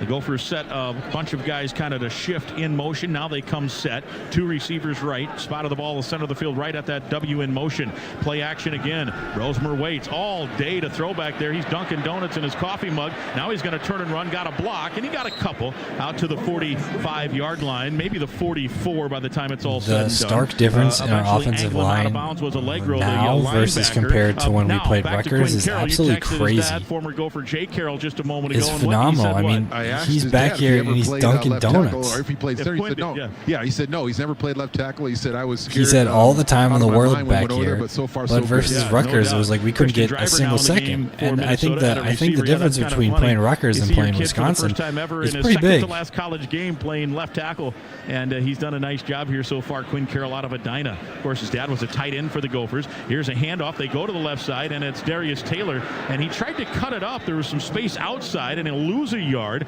Tackett Curtis, the linebacker, the first man there for Wisconsin, and it stays 3rd and 8 after the Brosmer scramble and the no gain there. Also in there was Cheeks, Sebastian Cheeks, backup linebacker. Yeah, it looked like there might have been a little bit more space to the outside in that play with the clutter on the inside, and we lost on a few battles there. But regardless, here we are 3rd down and almost 8, so we will probably see the ball in the air. Potentially a screen here, though. Rosemer 9 of 12, 121 yards and a touchdown. Nate, Straight drop out of the pistol. Pressure comes. Playbook. He's hit. May have gotten face mask. No call. And down he goes. PJ screaming for the face mask. Nothing called. Elijah Hill's the sack. We'll have to look at the replay. I thought from up here he got face mask, but maybe it was just his head bobbed at the time that the defender's arm came up there. PJ immediately yelling face mask. But watch the replay here. The Gophers have been burned twice this year on face mask in similar situations rushing the quarterback. And I don't think it was a face mask. Yeah, that was hard. I think his right thumb maybe did catch part of the face mask, but it was over the top maybe. Wow. PJ's still hot over there. And the Gophers are going to be forced to punt after the sack by Wisconsin. That's too bad. You cash in there, DT, and effectively this game could be out of all. Here's a muff punt at the 5, but it's picked up by the return man, Vincent. And now he's got some room outside to the 20. Flag comes out. It's going to be a block in the back. And now maybe a late hit. Tempers flaring a bit down there. And a confusing play that was a low line drive punt, knuckleball down there, and he bobbled it at the 5. I'm not sure why he fielded it there to start with, Vincent. 51-yard punt, and then he picked it up. And a lot of times that happens when the ball's muffed. Guys kind of just take that half-step relaxation when they see it, and then all of a sudden he's by you. And now Luke Fickle's mad because he didn't think there was a block in the back. I thought there was. Third return, personal foul, illegal blindside block. Receiving team, number 84. Half the distance to go from the spot of the foul. 10? It's first down. Yeah, the crowd not liking it. Boy, that sideline is upset. Yeah, Fickle is out there talking to the side judge. That block is just, it's gotten a lot safer. He's doing his best he can to not blindside him and just kind of put the crack back on him, but they're just trying to continue to clean football up. That's a very, very tough call. That's exactly how you coach it. You come in that way. That's the non-blindside block. I thought further back, there was a clear block in the back. I thought Ryland Kelly got blocked in the back. It wasn't even that play that I thought they were calling. So it's all the way back to the 6-yard line for Wisconsin. 5:54 to go, second quarter. Gophers with a 2-touchdown lead. Walker the handoff right, and he works his way forward, and good second effort gets him out to the 9-yard line. So the crowd, I think, has right to be upset with that blindside block because he kind of came in sideways. That was Ryland Kelly. I guess maybe that is the one I saw. I think, but he didn't quite get his shoulder in front, and I think that's the goal. It might have been shoulder to shoulder. Yeah. I think the goal is to get your shoulder all the way in front. His shoulder is not in front. It's not I wouldn't call it a dirty play at all, but it is unfortunate for the Badgers there. They just didn't get that call. Unfortunate for us. Weird call. Got a break there. The Gophers, second situation and 8. Here. Here's a direct snap. Well, that was off. The quarterback went for it, and it was caught by the running back. And then now they're looking to the sideline, and it's going to be no gain. That was a confusing play. The snap, I think, was intended for the quarterback. It is so weird to see these Luke Fickle coached Wisconsin teams. The offense for the Badgers have they're had, they let their Phil Longo go. Not cohesive as a unit, which is like a little sad to see. I mean, not sad, but like Wisconsin used to be such a well-coached team. It just seems like things are falling to the wayside with Luke Fickle here. Coaching career at Madison. They are now third down here. The Badgers are 2 of 6 on third down. I know that they're trying to change their play style to what Luke Fickle wants to do, but like if he would have stepped in and turned it more to a pro style offense instead of this like spread pass sort of stuff, like I feel like he could have dominated the Big Ten like they were doing before. In the second quarter, Wally has made his presence felt here. He's had some great coverage plays, and of course the sack. JG's on the Minnesota sideline. I just think that was a wide right snap on the second down. From watching it, I was about 15 yards from the play. I just think it was a bad snap, and the running back had to just snag it and grab it and go. Agree. The quarterback reached for it and couldn't get it, so they're lucky the running back happened to be there. And it turned into a direct snap, and then he ran it. And who knows what the play was supposed to be. Fumble at the 20 left-footed from kick. Boise State here. Backpedaling is Parrish. Makes the catch at his own 40. Does not fair catch it. Puts on one move, and then breaks that tackle, and then got rolled over there by a bunch of Badgers. So it's about a 4-yard return. Good field position for the Gophers at the 44-yard line after a 47. Oh, I thought he said at the 20. I was like, damn, this guy put a boot on, and we didn't even hear anything from Grimmer. So we're at the 44. We're right at the edge of the W here for Wisconsin. You're in pretty good shape. We'd be in very good shape. 4 minutes and 25 seconds to go here. There's plenty of time. There's no rush clockwise, but it would be very nice if we could punch one in here. It looks like Ariante is not going to be in. Quentin Carroll's still over at that left tackle position. Second quarter action here. At this point, why would you put in Friday? Maybe you're driving around, doing just keep in Quentin Carroll as long as he's not screwing up too much. Games, stuffed animals, anything. A stuffed animal, a penguin maybe. 1st and 10 from the 44-yard line. Surprised Minnesota doesn't have any like Black Friday sales that they're trying to push, like the student store or something. Brosmer, extra lineman in there, handoff to Taylor, and he's got a nice move, and he's out nearly to midfield, and that was purely offensive line. He did not get touched behind that line until he was a good 3 or 4 yards downfield. It's a gain of about 6. Allegro on the stop, and they'll spot him at the 49 of Minnesota. So really a gain of 5. Yeah, it is 6. And you sigh when you come back to the huddle and you appreciate your offensive line. You say, great job, guys. That was all you on that play. If I pick up 6 yards on first down, don't get touched till I'm 4 yards downfield. Puts your offense in nice position, and your play caller also has a wide open playbook. It knows his stuff. Next to Quinn Carroll. 5-yard side of the field to the left. Handoff again to Taylor. Tries to get outside. Flight comes out behind the play, and he does trust his speed this time and has first down yardage into Wisconsin territory, but this is going to be a hold on Minnesota. The tackle made by Austin Brown. Holding. Offense, number 87. 10-yard penalty for the previous spot. It's still second down. Damn, there's Nick Keller. I was just singing his praises 2 possessions ago about how he has been pancaking guys. Maybe got a little aggressive there. We have not had a chance to see the replay. Run, but that's all right. The 60-year player out of Wayzata, Minnesota. That will move the ball back to the 39-yard line and bring up now a 2nd and 15. Yeah, Gallup had a great block on that tush-push fake play. He's had a lot of pancake blocks here today, so might have had a hold when they got outside. Sometimes another pass play. Maybe we can Gears in at tight end here. The running back is to Daniel Jackson, Taylor maybe. On 2nd and 16. Hopefully that hold does not thwart the drive. Rosemer, blitz comes, plenty of time, now has to spin, rolling right, waiting, and now he throws it away. Closest man there was Jackson, and now it's 3rd and long. Well, that's too bad that the hold is going to short-circuit this drive. The run by Taylor now may have been helped out by the hold. 15, would have been a first down. A little bit behind the sticks here. But now it's hard 3rd and 15. Hard to dig too deep into the playbook here. The offensive line doing a tremendous job. That was a lot. I mean, Max ran around, did a full... I don't know what they call that. It's like a ring around the rosy type of deal. Went up to the front, tried to decent amount throw the ball downfield. passing Nobody yards. was open on that play, but the offensive line did a very nice job of providing Max Bozeman time to find his receivers downfield. Got to believe a blitz coming here on 3rd and 15. Taylor, the running back, 3 receivers left, and now the Gophers moved up front, and they just made it an even tougher play here. Oh, shit. Offense, number 60. 3rd and 20. It's still 3rd down. That's the right tackle, Philip Daniels, the redshirt freshman out of Cincinnati, Ohio. For the Gophers, that's their 3rd and 20 is hard. 2nd penalty of the day. 3rd and 15 Minnesota, was 2 penalties, difficult. 15 yards. Wisconsin, 2 hard. penalties, 12 yards. And now all of a sudden it's 3rd and 17. 3:12 to go, second quarter. Gophers up by 14. And this drive started in promising field position, and they're going backwards with penalties. Bunch set now to the left, and they're going to straight hand off to Taylor, and he got nothing. It'll be 4th down and a punt coming. Yeah. Peterson, the first man there, the linebacker. Maybe just a little bit too much to overcome there on that play. Tried to have to run the draw plays. I'm not going to put that Darius against anybody. Pop one out there and pick up 15 or 20 yards on 3rd down, pick up the first down. But live to fight another day. Punt that ball away. See if you can pin him. Anthony deep stands at his own 13. So Gophers fruitless on the last 2 possessions when they had a chance to go up maybe 3 touchdowns. Catch him off guard on that weird punt Crawford from his own roller 20. again. Waiting for the snap from Alan Sukup. Waist high snap, straight away end over end kick, and now it's going away from the return man. Oh, and why did they not touch that? That might have hit a goal, or did it hit a Badger? There's some discussion here. They say Wisconsin ball. The ball bounced. Sukup let it go backwards on him, and he thought maybe it hit a Badger. Certainly reviewable if it's close. Baranowski still stating his case to the side judge over there. It's at the end of the day a 42-yard punt, and Wisconsin from its own 23-yard line.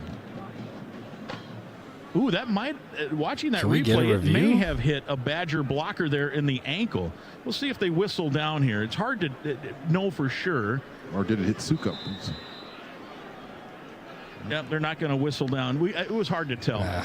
Here is a handoff to Dupree, and he has stood up after a gain of 2 out to the 25. 2:18 and counting. Minnesota in the second quarter, leading 14-0. And we will hit the 2-minute warning here. I don't think they'll hustle up and try to get a play off here. Ooh. And so that will give us a chance to say Gopher Athletics is teamed up with the Salvation Army to offer a buy one Gopher men's or women's basketball ticket and get one free. It's simple. During the month of November, bring in a non-perishable Thanksgiving food item to any basketball game and receive a buy one, get one ticket voucher for a future basketball game. We'll take the timeout. 2 minutes to play second quarter. Gophers 14 and the Badgers nothing. This is Golden Gopher football from Learfield. This has been an uncharacteristically sloppy game. I mean, I know that Big Ten play can be a little bit sloppy, and these games aren't exactly the most, like, especially when they play each other, you know, there's always something going on or whatever. But there's a little bit of shock to this one. A lot of sloppy play between two teams that usually are pretty good on keeping penalties low. At least Minnesota has the last couple of years. I can't verify Wisconsin, certainly. I don't really care about them all that much. All I care is that we have more wins than they do and that we're up. And both of those statements are correct right now. At the 2-minute timeout. And we just need to keep doing what we're doing. Ashton Genty's got 21 carries, 106 yards. Another yawn. I'm so sorry. 21 carries, 106 yards, 1 touchdown for Ashton Jeanty. We're keeping an eye on him for the Heisman watch. Let's hop back into the Colorado game here. Let's see how Travis Hunter is doing. Travis Hunter on offense has got 4 receptions for 22 yards and a touch. Nothing's really changed there. Shiloh did fumble the ball, but he did recover it? No, Shiloh recovered the ball on defense. So he forced one off of Presley here. Looks like he's a tight end maybe. Wide receiver Brandon Presley fumbled the ball. Little brother Shiloh picked it up. Big day for the Sanders clan out here in Colorado's senior day, so good for them. On defense, Travis Hunter, zero total tackles, 1 pass deflected, and he's also got that 1 interception. So just maintaining his lead for the Heisman. I don't think there's a whole lot that I can go on to that's going to make him lose that. So. All right, we are hopping back here. In the football, 2nd and 8 from their own 25-yard line. And the Gophers leading 14-0. Welcome back to the Federated Insurance broadcast booth.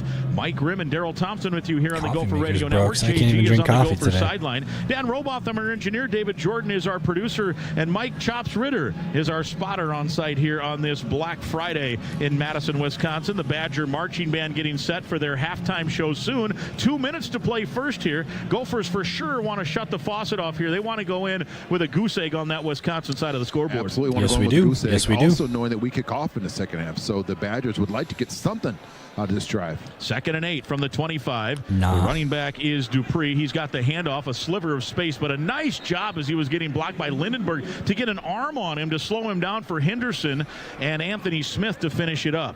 There you go. Gain of about 2. 90 tackles coming into this game. One of the leaders on our team, really. Having him back and being healthy this year has made a very big difference. He had 14 tackles last week, 14 tackles 2 weeks before with the bye week in between. So 28 tackles the last 2 games heading into this one. Zacon Bryan is now in at one of the cornerback spots. Wally, who's had a big day, is not in the game right now. No, he is. There's 3 corners in there now. He's at the slot, is Wally. Big 3rd down here. 3rd and a long 5. For Wisconsin. Braden Locke on a straight drop. Blitz comes, fires near side. Oh, man, he oversailed the intended target. That was Anthony, nowhere near him.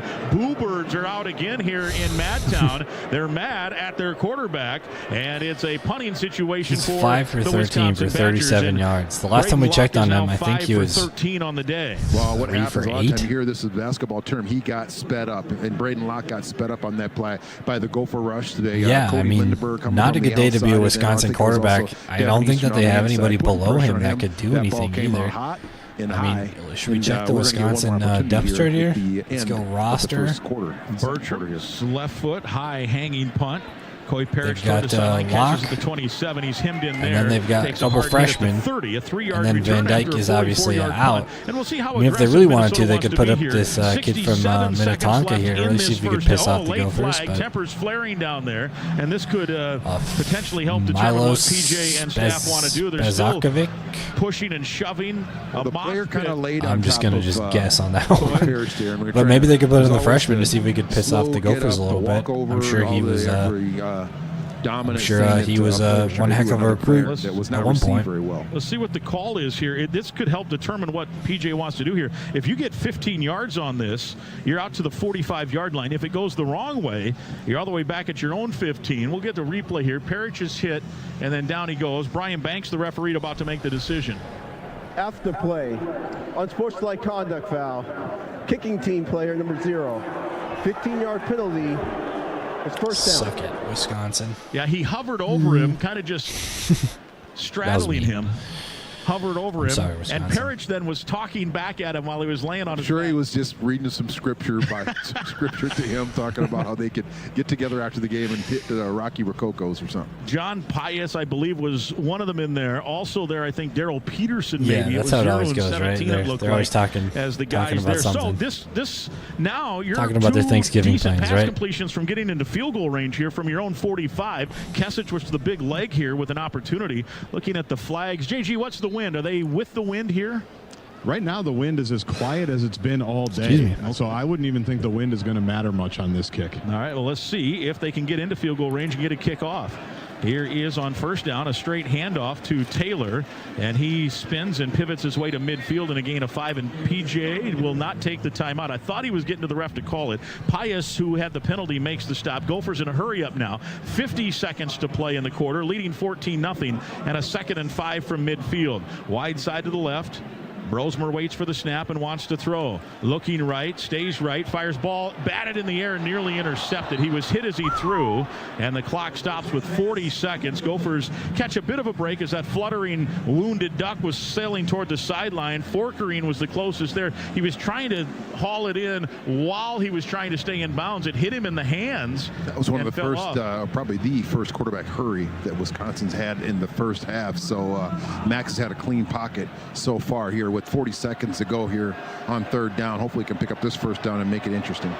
From midfield, Darius Taylor, the running back. Let's see if they hand it to him here. It will be a pass. Brosmer to throw over the middle. Oh, behind Jamison Gears. Incomplete. Lucky it wasn't intercepted. Wooler on the stop. They were not on the same page there. We talk about Jackson and Brosmer, how they've been on the same page for a while. Gears did not settle just where run the Brosmer clock thought out. he was Get going to to settle. halftime. The Gophers maybe caught a break there. Don't screw this Probably up. did catch a little bit of a break there. Just a little bit of a miscommunication. He's trying to pull him up in that hole, keep him safe, and also keep the ball safe. But unfortunately, that ball sails, and there was actually a little bit of an opportunity for an interception there. There was, for sure. And I don't think Gears could have done anything different. I just think it was a confluence of things there that created. He threw it a little early, if anything. Here is Crawford to punt, and a low end-over-end kick. Bounces at the 11, and on one hop, it's fumbled down there, and the Gophers could not get on it. Second time Anthony Vincent, or Vinny, how about Anthony Vincent? Vinny Anthony fumbled or muffed the punt. They say he's down at the 7-yard line, and with 28 seconds to go, I would think Wisconsin's going to put it in the deep freeze on this deep freeze kind of day, and we'll head to the locker room without taking any ugliest game I've seen Wisconsin play against Minnesota and that's the in my entire college football watching career. That was off of a hop, and that's easy to do, right? You see it. I have no idea what Wisconsin's doing. And he looked before the ball came He's in. also had some pretty nice returns. He's dynamic. He's athletic. He's trying to make plays. It's, and it's not even that everything is going right for Minnesota. We only have 14 points. In the Nebraska game, in a similar situation, Wisconsin handed the ball. I mean, we could have put up way more points. We got a field goal right before halftime, so I figured there's no way they're going to try anything we here. stalled out on a couple drives. The Bluebirds are out not in even Madison. really. The Gophers feeling good. 14-0 lead. It's either 4 and out or we're scoring a touchdown. PJ, what's been working defensively? Just a weird series. Let's listen to PJ. Swarming to the ball, playing team defense, getting guys on the ground. We got a lot of athletes and strength, but I thought we've done a good job getting guys on the ground. A lot of tip passes too, which helped. Offensively, some explosive plays for the scoring drive, some penalties and self-inflicted wounds have short-circuited. How do you feel about that? Well, I think we have 2 penalties total, right? I mean, one was on the hold. That was a big-time one. We just got to keep mixing the run and the pass, and then we just got to be able to make sure we're detailed. That last route, we were a little too deep and messes up the timing. Appreciate it as always, PJ. That's the head coach, Grimmer. Back up to you. All right, yeah, that does explain it a little more. I thought the throw was early, but I think his turn for Gears was then late, and that's what the problem was. All right, the interview with head coach PJ Fleck at half is always brought to you by our great friends at Sunbelt Business Advisors. Alumni-owned Sunbelt serves business owners as Minnesota's largest seller of companies. All right. Alumni-owned Sunbelt Business Advisors should be on your team roster halftime if you're up buying or selling a 14-0. business. Get your Sunbelt no-cost confidential business valuation I was today. expecting Visit a little bit more of a fight from Wisconsin, but Gophers there hasn't been a whole lot going on either side. Here at Camp Randall. When we come back, we'll It's have the either halftime a touchdown show or bust. by Toyota. Let's go places. It's Stay been with the us most from the Big Ten Federated game Insurance ever where it's broadcast been booth. This is Golden Gopher football punt, from Learfield.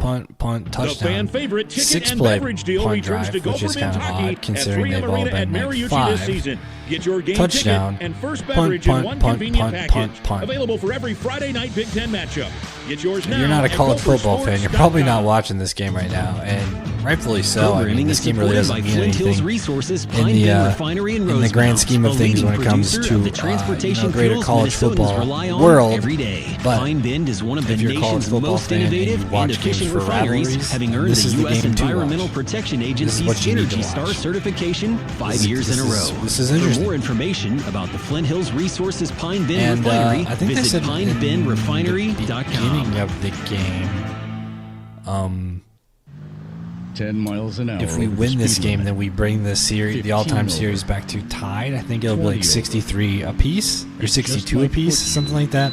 I think Wisconsin leads it either by one or two from the games. Minnesota Department of Public Safety. Let's actually take that look. I had that up earlier. Your maroon and gold play here. This is Golden Gopher football from Learfield. We got Minnesota versus Wisconsin trophy. Mystic Mayhem is back. In partnership with Mystic Lake, it's your chance to score prizes now through December 15th. Enter round 2 for the chance to win a basketball prize pack to watch the Gopher men take on Purdue January 2nd in a $250 gift card. Plus, win tickets to Gopher men's hockey, a show at Mystic Lake, and more. Enter all 4 rounds of Mystic Mayhem for your chance to win 2025 Gopher football season tickets. Visit mysticlake.com/mayhem. We have more Enter now. conference Must be at least 18. 20. Mystic Mayhem. Score golden prizes. We only have one Heisman winner. That is a fault I will put on Minnesota over Wisconsin. Only one Heisman winner.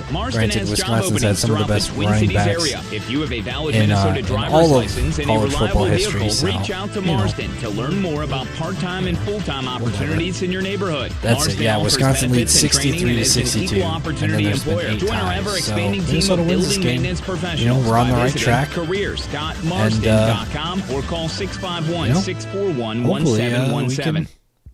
We can own it.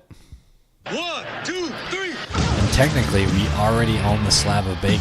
This is the We're going Gopher for all-time Halftime historic Show, trophies. presented by Minnesota Toyota on the Gophers is 11-3 for the slab of bacon, and then the Paul Bunyan's X trophy has Federated gone through Insurance. Wisconsin. It's our business to protect yours. It is Barbasol Shaving Cream, firmly delivering in a Wisconsin's quality shave grasp, at an honest but value for over 100 that's all right. years. Plus, ag equipment that is made for more.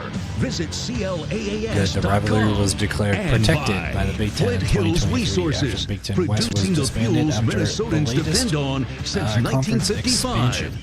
The border battle will be played annually, Welcome back as to it the should, Golden and it Gopher should be halftime show, sponsored by Toyota. the Minnesota last with game a 2-touchdown of the season, lead because at the that's half. just They how lead things at go. 14-0. 202 yards of offense for Minnesota. Oh, here we go. 43 yards for Wisconsin. Gopher We were defense. talking about earlier. Excuse me, I'm going to turn that off. The longest games, or like the longest rivalry in college football history.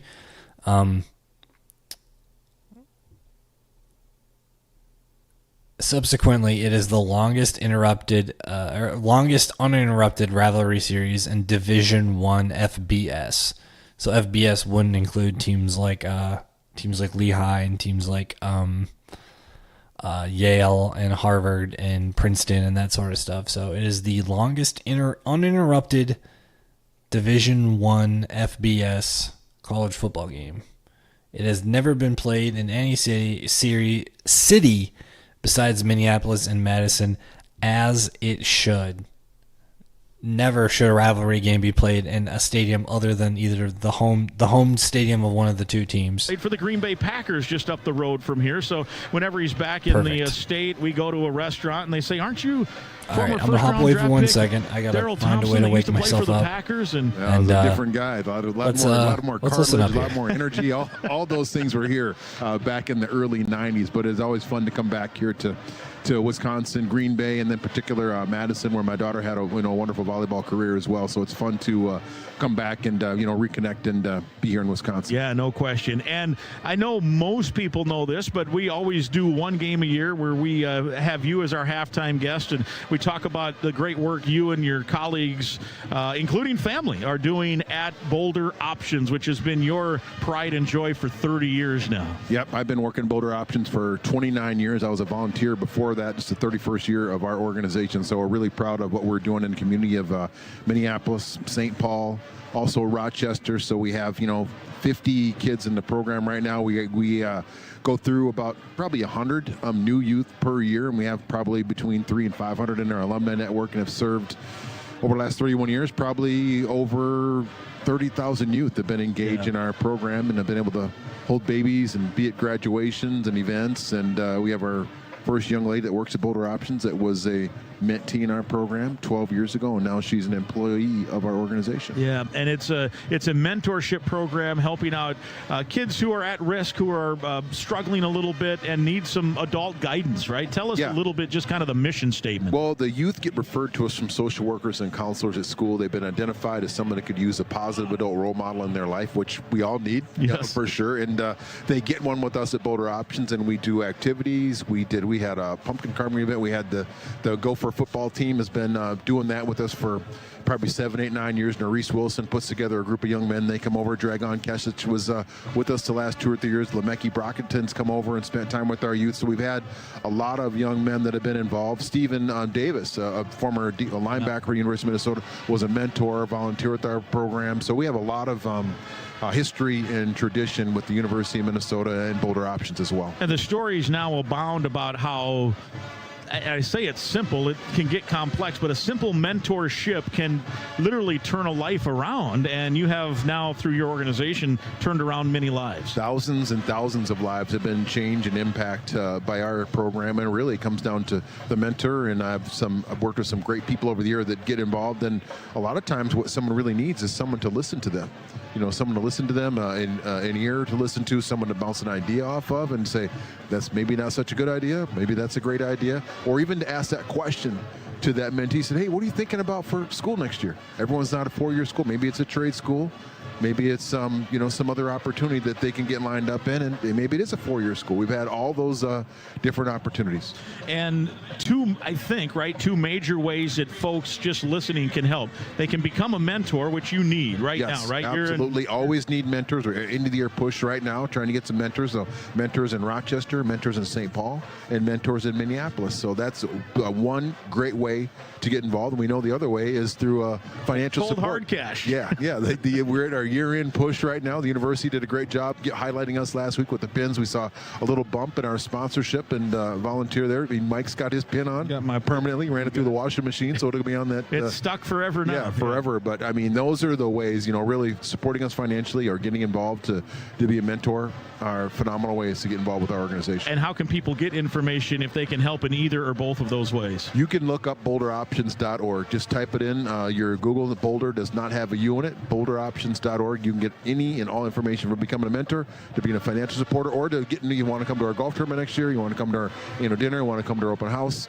All those opportunities are on our webpage, and just learning more about what we do. We have a blog there and some other pieces that will help people understand what it is that we do. Yeah, we had some fun guests in our booth last week for the final home game. Talk about that. Yeah, we had our annual dinner. A lot of times we'll raffle off an opportunity to come watch what we do, which we don't know if it's entertaining or not. Sometimes it's pretty entertaining, but we had a tremendous donor came in. They spent time with us and got to eat and drink and hang out and laugh with us during the game. And last week was a tough and a close game, but they got to see it up close and personal behind the scenes radio booth. I don't know if Mary's listening, but let's say hi to her. We'll say hi to Mary Loftus, of course. Indeed. Well, great work always. You do yeoman's work, impactful to the community and the state, and keep up the good work. Thank you, Mike. I appreciate you being a supporter.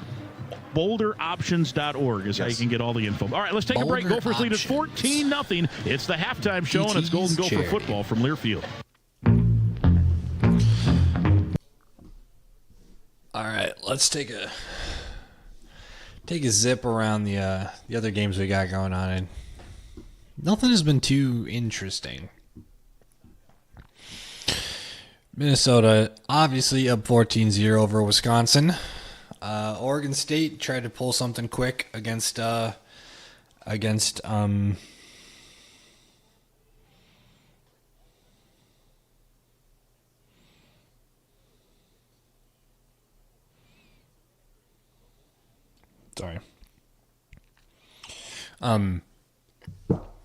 Oregon State pulled off I think it was like an 82-yard touchdown run to try to pull something off against Boise, but Boise came back and scored. This game's still at first half. Colorado is up big on Oklahoma State. Oklahoma State has had a surprising down year, considering the promise that they showed last year with their running back, Ollie Gordon. I think is he still playing. Oh my goodness, I didn't even check this out. Check this out. I mean, first off, they kind of played a decently tough first, like, mid-season schedule. 12-23. This West Virginia game is kind of a toss-up. And then they played a high-ranked BYU team, and they played them pretty close.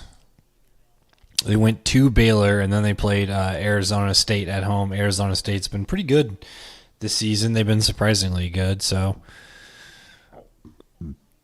do they still have Ollie Gordon on their team? Oops. Yeah, they're he's the leading rusher. So, don't really know what happened with that. He was like a Heisman candidate last year. Well, let's check his last year stats. Yeah, last year, 1,723 rushing yards.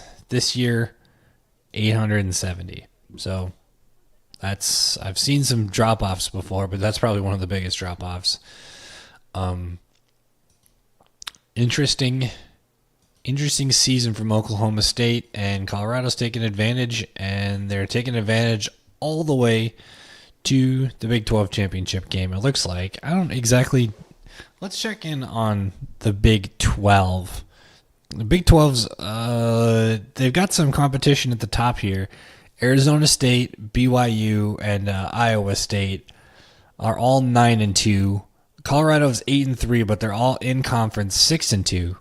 So I don't exactly know what the tiebreaker situation is here.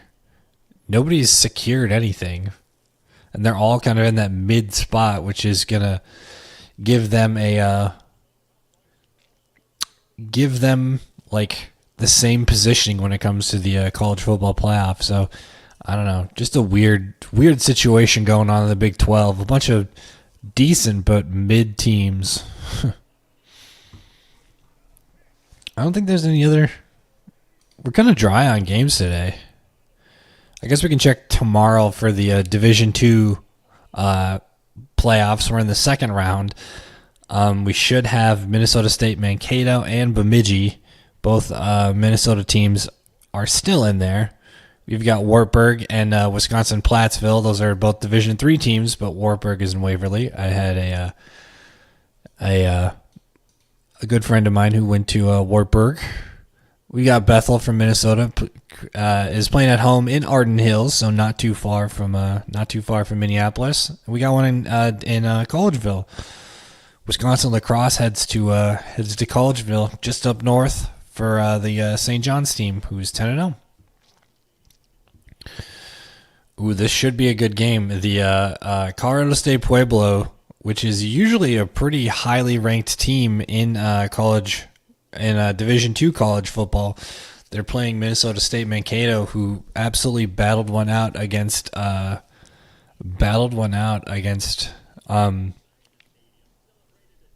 was it? Augsburg? Augustana. It couldn't be Augsburg. Augsburg's a Division III college. Augustana in Sioux Falls last week, so that could be a good game. Texas Lutheran versus Linfield. I don't know a whole bunch about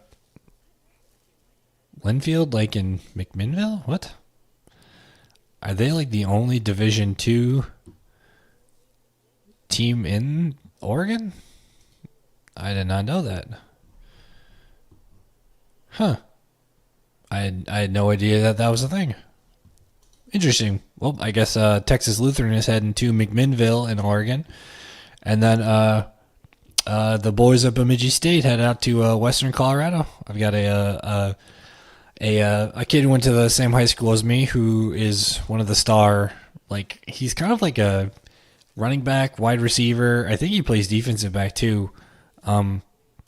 Plays for that Bemidji State team. He's an all NSIC player, so hopefully we can see him perform tomorrow on ESPN Plus. I'll definitely be watching that at some point tomorrow.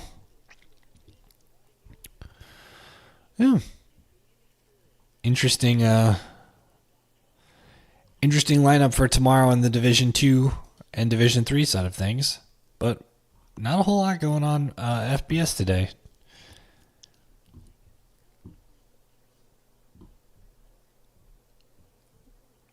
I wish there was another game for us to like watch or listen to, but there just isn't.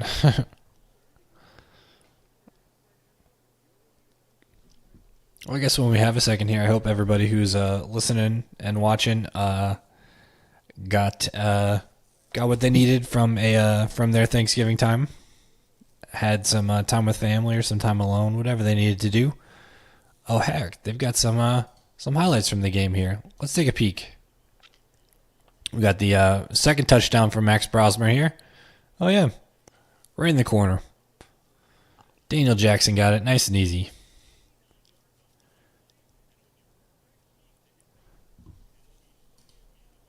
Boom, easy. In Wisconsin too. Always what you like to see. Do we have any other college football highlights? No. Of course not.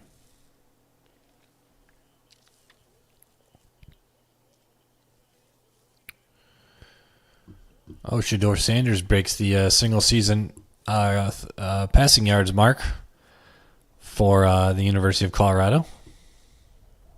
Huh.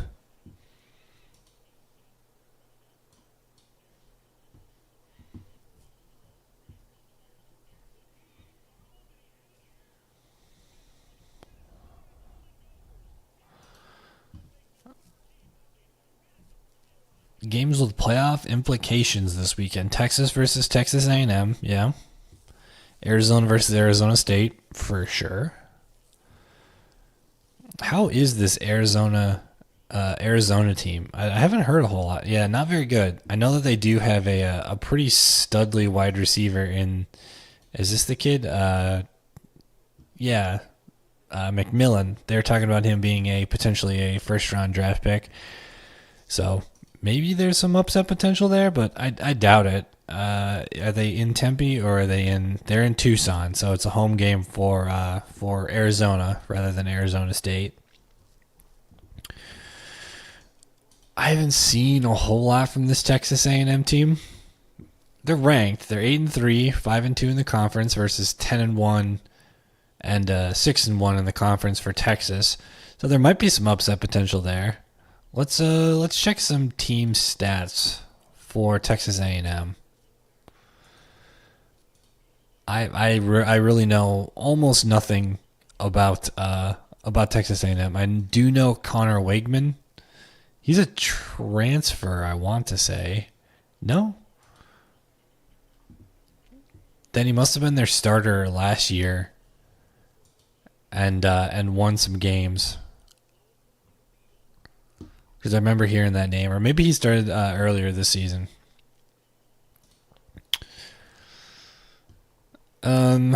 Passing yards, all right. I mean, not great. It seems like they're going more with this Marcel Reed kid. They're a pretty balanced team from what it looks like. I mean, almost identically balanced pass and rush attack. How's their defense doing?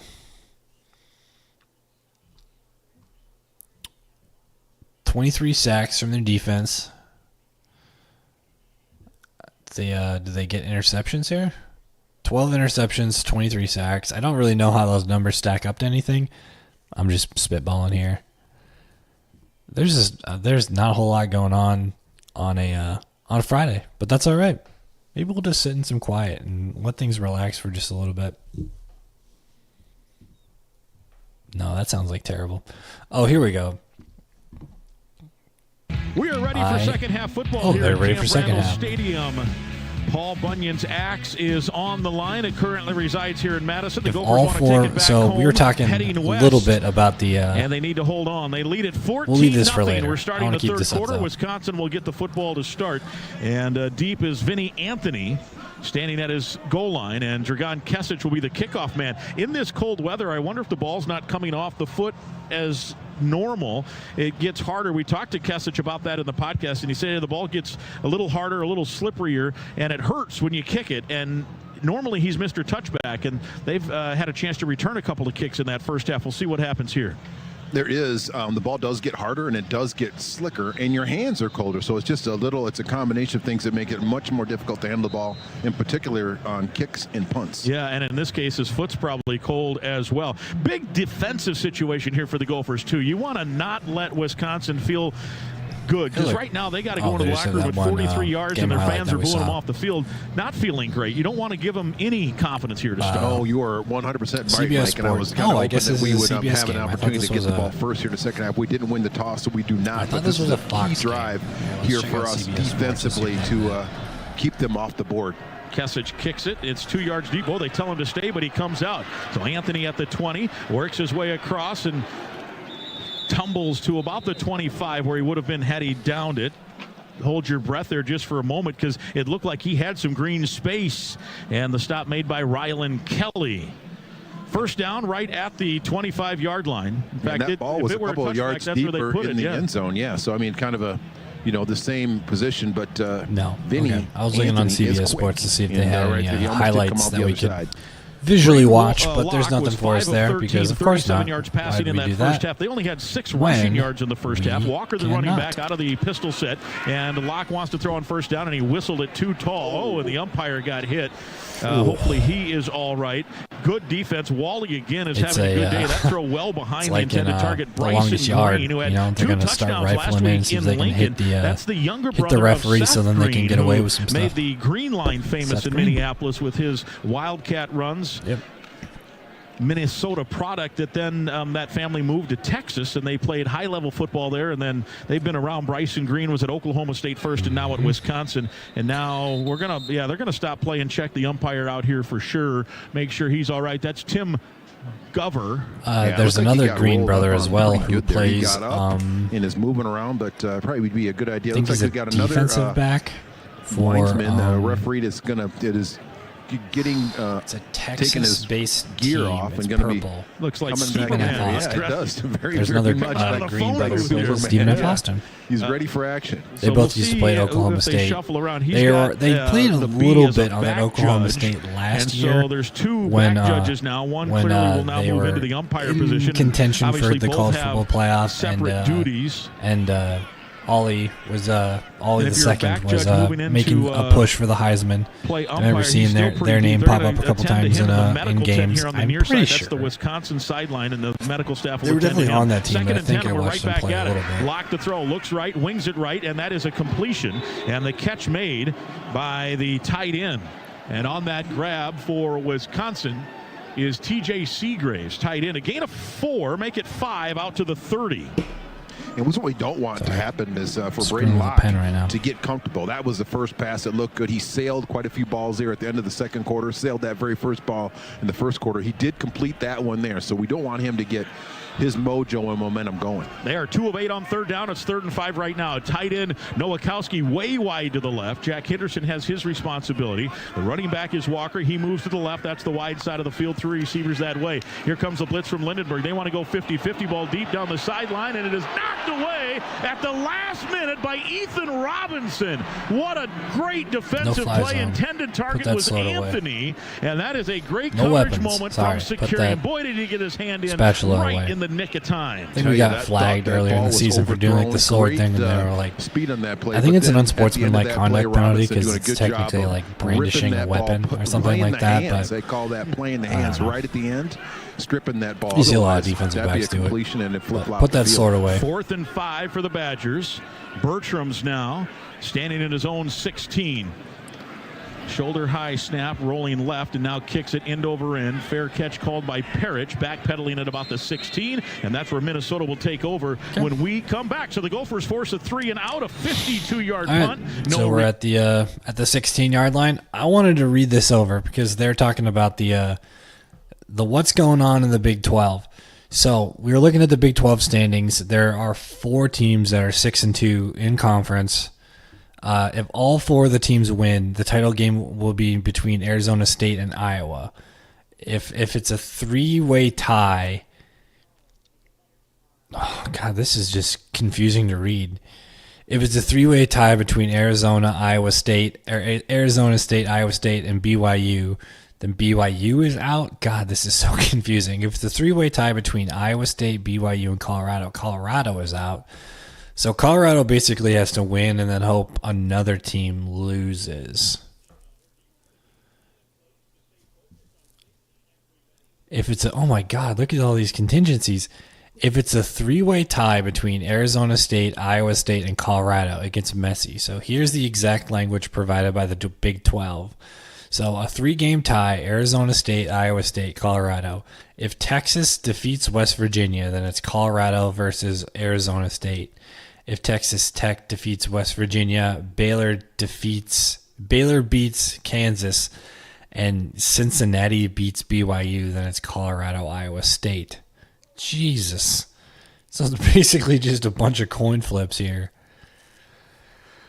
Wow. If you got that, let me know, because I definitely did not understand all this hullabaloo.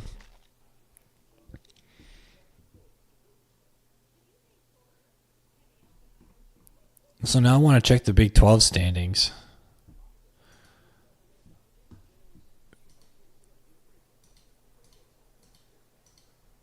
You stop moving around.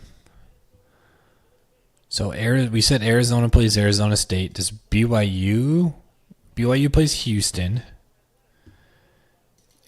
Iowa State, excuse me, plays Kansas State. So nothing stops all these teams from winning. What's the contingency if and when all these teams win? Here it is. Let's check this out. Who makes the Big 12 championship here? There are 9 teams that still have a chance to reach the Big 12 championship according to the conference. If all 4 teams win, it will be Arizona State versus Iowa State. God damn, that's so stupid. That's the one thing I miss about having like an East versus West. It was just who's the best, those two play. Sometimes you got weird matchups, like you get to see, was it 2 years ago? Or was it couldn't have been last year. It must have been 2 years ago when it was Northwestern played Wisconsin, or Northwestern won the Big Ten West, and they played Ohio State in the championship game. Catch to get a foot in, hard to say. No, that's one of those weird. Officials are talking about it. They're getting influenced by the Badger sideline, and they do wave it off. That's one of those weird, weird games that would have never happened if it was just like the 2 best teams in the conference. But I do like a little bit of that East versus West, because it always gave teams like Minnesota the opportunity to win the West, and it gave teams like who might not be the best teams in the conference, but they're the best team in the division, to be able to win that. I still do miss conference play. When the ball hits his hands, his left foot is still on the ground. So a little deceiving there, because I thought live, and we're a long ways away, that it looked like the feet never bounced. But I don't know if that matters. But I think we got the knee. The knee, and I think the foot before it left the ground. God, this is one of those times where I wish I was watching the game. I want to have that right here. I want to be able to see it, but I do love listening to the game on the radio. Start the replay soon enough. There's something iconic about listening to a college football game on the radio. I feel like that's like the way you should listen to it. That's not true, but. And it's in his hands. I think they're looking at it now. So it sounds like we're in the midst of a review here. Go to planetfitness.com. Learn how you can join the judgment-free zone. The replay official is Scott Arnowitz. We believe, and we may be looking through maroon and gold-colored glasses, this will be overturned and become a catch. I think he had both feet down when the ball hit his hands.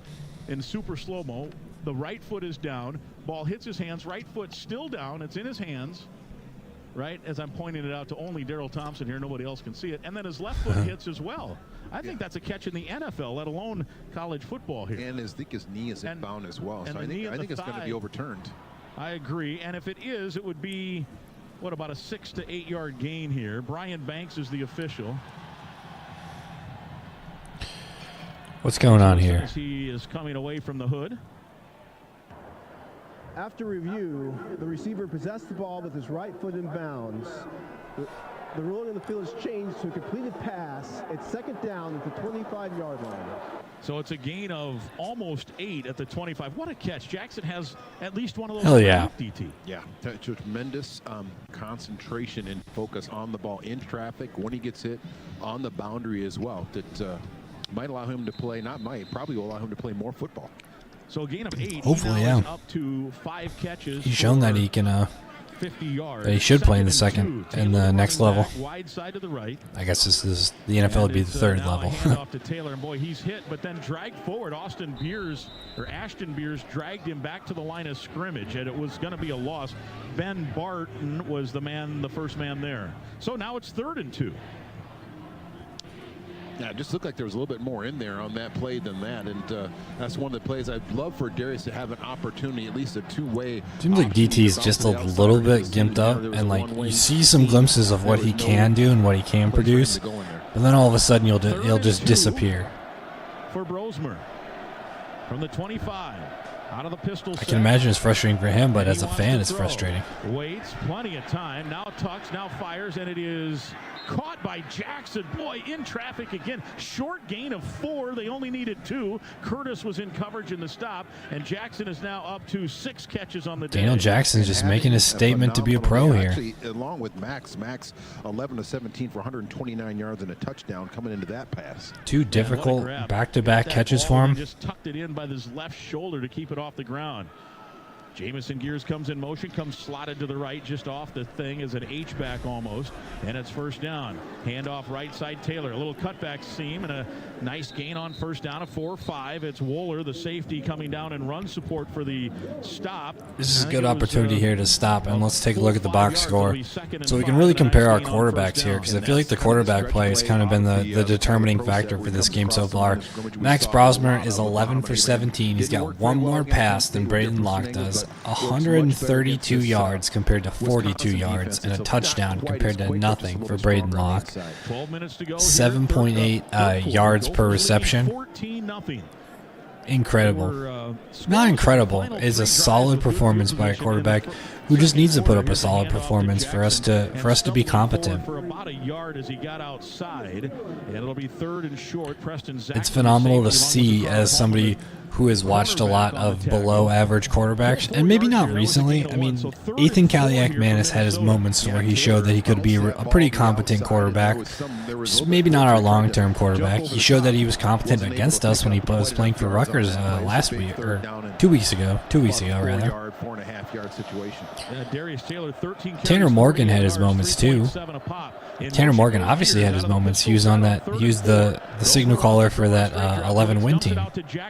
Make that Taylor, good catch, lowers his shoulder and has the first down. He did a great job running over Austin Brown. But Max is definitely a good step up over Ethan. Definitely a good step up over Ethan. I would love to see Max with the weapons that Tanner Morgan was afforded, and that offensive line that Tanner Morgan was afforded, and that amazing running back we had with Mo Ibrahim. And then put his lower shoulder so to pick up the first down. I think there was a lot of that came as like something of a situation for Tanner, because as soon as Rashad, I guess excuse me, I have the hiccups. I guess him and Tanner and Rashad left the university at the same time, I think. In 2019, 2020. I think. I can't remember exactly. But even without Tyler Johnson, you could see that there's definitely a big step back for Tanner Morgan. And without that, studly offensive line that we had, and without the tight ends that we had and everything. So right now they shift into a pistol as Brosmer instructs Greg Johnson on something, and now the snap to him, and it's a quick handoff to Taylor. Stutter steps, weaves his way forward, a nice gain of about 4. First down. Flag? Was that a flag or what happened? A whistle blew. The umpire, by the way, should mention an update. Looks like he got hurt. He got rolled up on or something like that. I'm glad to hear he's back. That would suck to be an official and then get rolled up on. It didn't look like too bad. Personal foul, face mask, defense, 15-yard penalty from the end of the run, automatic. First down. Yeah, remember there was a face mask last week that went uncalled, which we weren't sure, and then watching the replay and watching the game back a couple days later, it looked like a pretty clear first down. face mask. It wasn't called. First down's all right. That one I thought when he was spinning, maybe it wasn't, but watching the replay, it was a fistful of mask. Yeah, he didn't mean to get him, but he got him, and the whole head turned around. Yep. That play. Kurt Neal, the guilty party, and that 15-yard penalty moves it to the 31 of Wisconsin. Gophers with a 14-0 lead, 9:30 to play in this third. Brosmer to throw underneath, caught by Taylor out of the backfield, puts on a little bit of a move and got some extra yards out of it, and a gain of 8 on first down. Cheney, so we finally break the 20 pass mark for Max Brosmer, 153 yards, 14 completions, 1 touchdown, and we're driving. And I think this has been the longest drive of our, I mean, not distance-wise, but time-wise, it's been the longest drive we've had. Yeah, certainly by far. We've had 5 minutes and 3 seconds as of the ESPN update here, compared to our 2 previous touchdown drives were 2:24 and 3:16. So we're holding on to the ball. We're playing Big Ten football. I like to see it. And we're making progress too. Lowers his shoulder to the 14-yard line. And it's Forkreen who took the brunt of the there's hit. that bit of DT we get to see where he absolutely hammers down on somebody. We've got a pretty equal running game for the most part. DT's got 62. Marcus Major's only got 2 carries for 43 yards, but still pretty good yardage-wise. I'd love to see Marcus Major get back in, see if we can get it to him on the ground. Under center now, Brosmer, tight into the left and a tight end to the right. He does have a good catch too.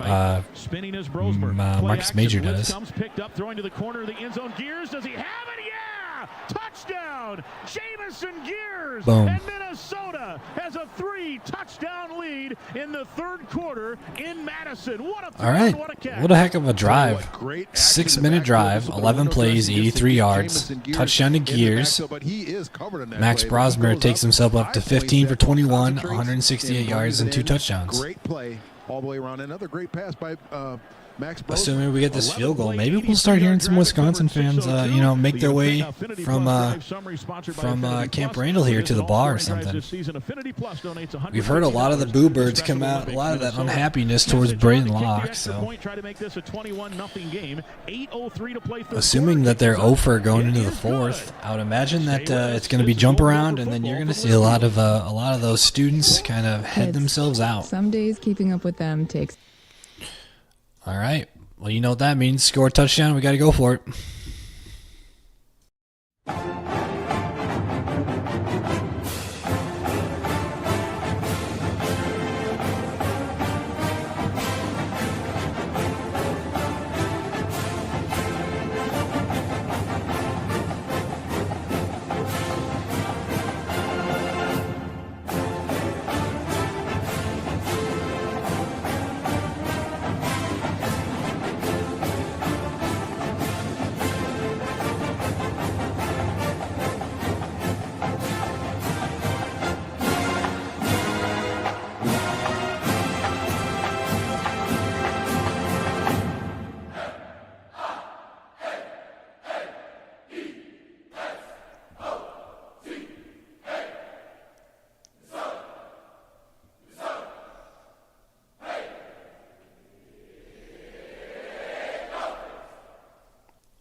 Wow.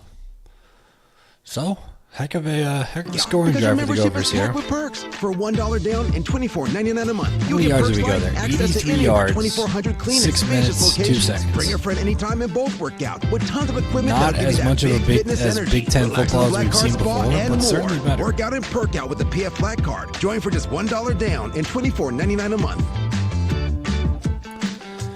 Not as much as we've seen, not as much time draining as we've seen before, hey, honey, especially with previous Gopher teams. I'm going to take my car into the shop today. Really? I can take care of that. Turn this down sure? just a little bit. Of course. Okay, got my battery. Let's just drop it in and. Yeah, not as much of a time drain as we've seen before in Big Ten football, but.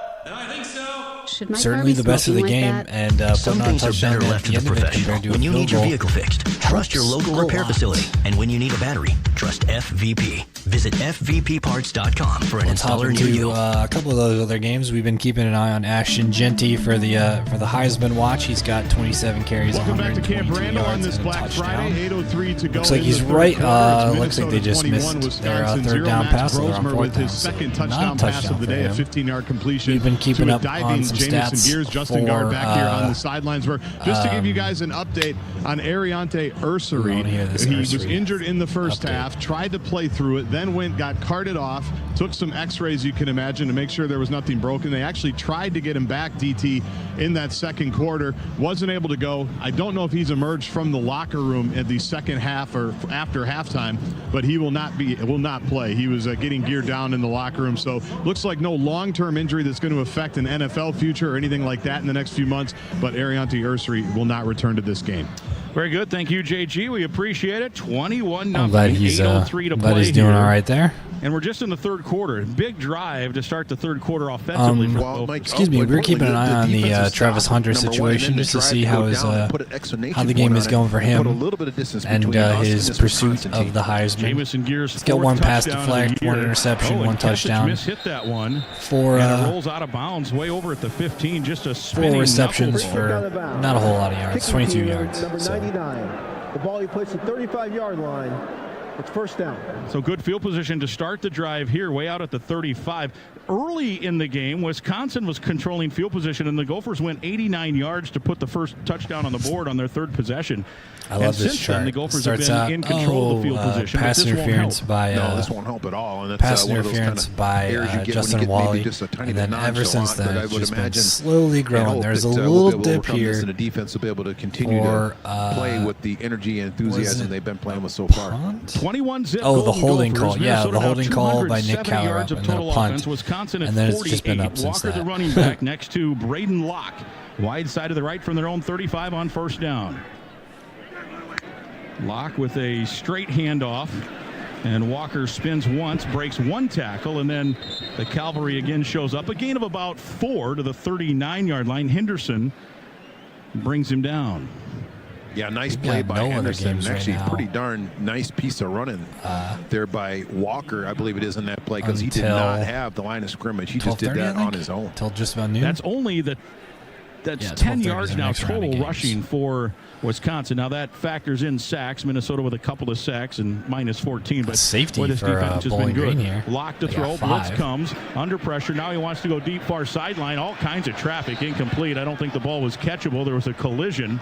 And that throw was nowhere near where it probably should have been.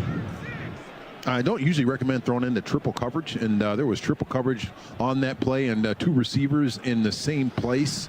That usually means some type of miscommunication or something. So there was. I don't Sounds think like the boobers that are coming out for Braden Locke here are pretty well deserved. Over on the boundary. Just from hearing the way that they've described the throws that he's made, sounds inconsistent at best. Coverage man was Justin worst, Wally. Intended target was Williams. Another they've just been bad throws. Great coverage moment. Here's third down. Locke to throw, a little middle screen, and it's caught. And a good move getting outside for the first down is C.J. Williams. And a little Bronx cheer here. Listen to the Badger fans here. Bronx cheer. You finally broke the 50-yard mark. First down today. Bryson brings him down. Wisconsin. They move it out to the 47-yard line. Well, every once in a while, the Bronx cheer can be all you need to get going. Maybe a tiny bit sarcasm, but they do have the ball at midfield, and they're driving with 6 minutes to go here in the third quarter. Bryson Green, the receiver, right. Ooh, another bad snap, but it was caught that time by the quarterback, and then he hands off to Dupree, who tumbles forward back to the line of scrimmage. Lindenberg brings him down. Lindenberg. There's going to be a fumble in that center quarterback exchange. That snap is going to be the death of Wisconsin at some point. The redshirt sophomore really seems to be around the ball, making a lot of plays. It's a very, the exchange as problematic several times, and that's not going to be a good thing for Finney. He's a Wisconsin product, and coming in is Anthony Smith. He's lined up at the right defensive end spot. I've seen it enough, and I understand the position throws enough. Over the middle. Nice catch. Making that grab is Kekahuna, and he's into Minnesota territory at the 40, and a gain there of about 13 in coverage. Coy Parrish. And Kekahuna has been one of the targets. They got some movement up here. Today. Locke's found him quite a few times. See the Gophers respond. 24 yards. They're going to try to throw the ball a little bit more. Let's see if we can get our defensive backs involved. one of the shining maybe a cord parrot interception. We haven't seen one of those in a couple games. You get a first down, and now you get a second first down, and they're starting to feel a little bit better about themselves. Trailing here 21-0, Minnesota lead. Now he wants to go for the home run ball. With the wind, it's back there on it. Hits Coleman Bryson on the left wrist. Had he turned a split second earlier, he could have gotten an interception. Green was the intended target, and that ball hung up there a little bit. They've got the wind, but it just kind of hung, and the Gophers are able to recover. Yeah, just one of those plays where Locke really not a very good throw into double coverage, someone on top and someone underneath. And, yeah, if Bryson looks back, he has an opportunity to pick that ball off, but he didn't. He did a nice trail technique and was disciplined. 2nd and 10. Braden Locke now 8 of 20 for 62 yards after that incomplete, and now there's motion up front. Oh, Anthony Smith, watch out there. He was a little taunting there as he got right in the guy's face, kind of pointing. So it'll be a 5-yard walk-off. Offense, number 67. 5-yard penalty. It's still time to take advantage of their that's J.P. Benshaw playing right guard take advantage of their mistakes. 5:40 to go, third quarter. Minnesota with a 21-0 lead. The Badgers, though, in Minnesota territory with a 2nd and 15 from the Gopher 45. Gophers with 270 yards, Wisconsin 73. And there have been some boo birds out here at Camp Randall on the Wisconsin side of things about this offense. Wisconsin now 5 penalties. Handoff, Walker left side. They string the play out. He tries to cut back against the grain, going laterally, and he's losing yards as he does it. He got back to the line of scrimmage as was all said and done. That was a bizarre play. He had to run. That's got to be a 30 to 40-yard gander left and then back to the middle of the field, almost where the ball was snapped. No distance. And it's no gain. It'll be 3rd and 15. Ethan Robinson, it was like a game of keep away all of a sudden. Of a good defense. Ethan Robinson finally got credited with the tackle. Well, that, and also I want to say, Jack Henderson, you keep leverage on the outside, force them back to your friends. That's like the number one thing in football. Force them back to your friends on the inside. Your running back's doing a lot more of this rather than doing this. Down 21-0. This could be 4-down territory depending on what happens here on 3rd and 15. Back to throw Locke, rolling right, dumps it underneath. It's caught by Walker out of the backfield. Maybe a late hit. Does the flag come? Ryland Kelly up. Oh, man, that flag came out late, but I don't know what Ryland Kelly was doing, or Joey Gerlach, I beg your pardon. I don't know why he hit that also might be targeting. I think it was a helmet-to-helmet. That's going to be a first down. It's 4th and 15 here. Dude. And he hit him a yard or two out of bounds. Come on. Just sometimes you lose your bearings. I think that's one of the cases. Play. After the play, personal foul, late hit. Defense, number 19. 15-yard penalty for the end of the run. Automatic. First down. I don't know. I don't know about losing your bearings. He saw the whole sideline there, and that could be targeting on top of it. As you said, it's 4th and 15. They're either punting or going for it, and now they've got 1st and 10 at the 30. This is a terrible football play there. No, not a good play at all. 1st and 10 at the 30. Gophers had him on the ropes. Darian Dupree now back in at running back. Joey. Wide side to the left. Ass, man. That's just that's a dumb play. In motion, 4th down territory, and this is the shit that happens to us. Another bad snap, a one-handed catch by Locke. He wants to throw back, and he does to a tight end. That is Seagraves, who made the bobbling catch in a gain of 5 to the 25. As the Gophers' big mistake kept the drive going, and now it's a 2nd and 5 for Wisconsin. I trust the defense to get the job hopefully done. That doesn't come back to bite us, but that personal foul and this first down situation driving.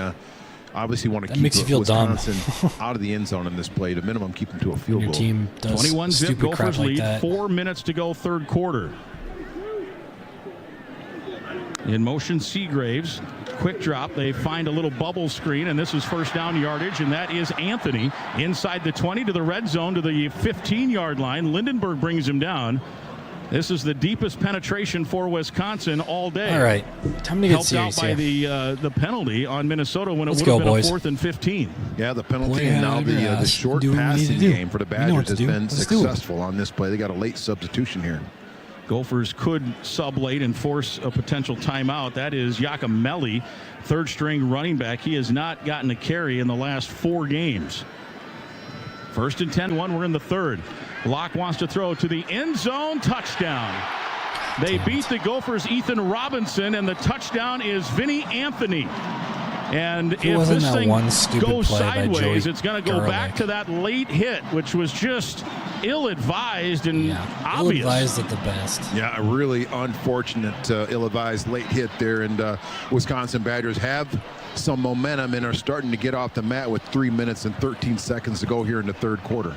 That's a 65-yard drive. The whole thing started with the kick out of bounds, which gave them great field position, and then the penalty extends the drive. So penalty on the kick, and then penalty on the late hit when it would have been 4th and 15. PJ is just storming up and down the sidelines, kicking 6-minute drive. There was some tape or something he kicked, like a balled-up athletic tape, just pacing back and forth. You know that is eating him up, because that is not how he has coached this group. 21-7, an 11-play, 65-yard drive. It took 450 and a 15-yard touchdown. Vinny Anthony. We'll take the timeout. 3:13 to go in the third, and it's 21-7 Golden Gophers. And this is Golden Gopher football from Learfield. How much can you save when you shop Cub? Screw up a lock. Let's just say shut down you might defense need a bigger cart. We've lowered prices so you save more on essential every day. It's easy to see the savings across the aisles, from pantry products long drive, to frozen foods off the to clock, delicious dairy and more. 28 to your family will love it, guaranteed. Or your money back. I'm good. Shop Cub and save today. I'm happy with that. My Cub, my way. See store for details. Still doing Ashton Genty watch. He's got 27 carries for 122 yards. They're up big against Oregon State here in Boise. In the United States. Late in this game. We accomplish this by investing in third-party research that focuses on water Oregon State quality just put up a field goal, taking it within 2 touchdowns, but I have no doubt that that Boise will take this game pretty handily. Become better stewards of our state's natural resources. We've been on Heisman watch for Shedeur Sanders as well. Senior day out here in Colorado. Excuse me, not Shedeur Sanders. Not Heisman watch for Shedeur Sanders. We're doing Heisman watch for Travis Hunter. Mistletoe and kisses. And your holiday plans in a new Chevy. Something happened while we were Silverado 1500 gives you power and capability with 4. Excuse me. Travis Hunter's got 6 receptions for 39 yards. For 2 touchdowns. Last time we only saw he had 1 touchdown for 4 receptions, 22 yards, something like that. So not a whole lot of yardage wise, but it looks like he's getting it in the end zone, which is nice to see. If you're a Travis Hunter fan, I don't know if I'm a Travis Hunter fan. Sound off in the comments if you are actually a Travis Hunter fan. I don't feel like there are a lot of his fans who are actually like big college football fans. I feel like the people who like him are kind of more casual or more come in for like the big names or the hype or that sort of stuff. You know, maybe somewhat casual fans. Yeah. I mean, Colorado's just hammering away. They're doing what they got to do. And, yeah.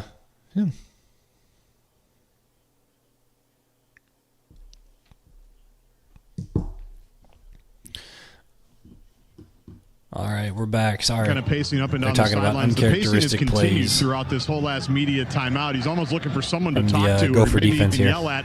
He did come over to the offense, though, because as we know, the biggest word they use in this program all the time is response. This building was pretty much dead. Mm-hmm. People had already gone to the exits after the Gophers went up 21-0. The crowd is not what it was when this game started. Had you gotten a punt there instead of what ultimately transpired, maybe everybody would have left here right after jump around, but now you've given them a little bit of life, and the offense has to respond here and pick up the defense. Yeah, my hunch is they would have gone for it on 4th and 15, and unlikely they would have made it. You get the ball in great field position. Definitely unlikely. Down 21-0. Here's a fair, nope, not a fair catch. Coy Parrish on the kickoff at the 10, 15-20. Now he pops it outside, trying to stay on his feet to the 30, and he's tackled at the 34. Man, he was just a step away from maybe popping it for a big one, but that maybe will regain some momentum. Yeah. Gavin Laum, the kicker, was the man who brought him down, and the Gophers have it at their own, let's see, right on the 35-yard line. They don't have to do something too crazy.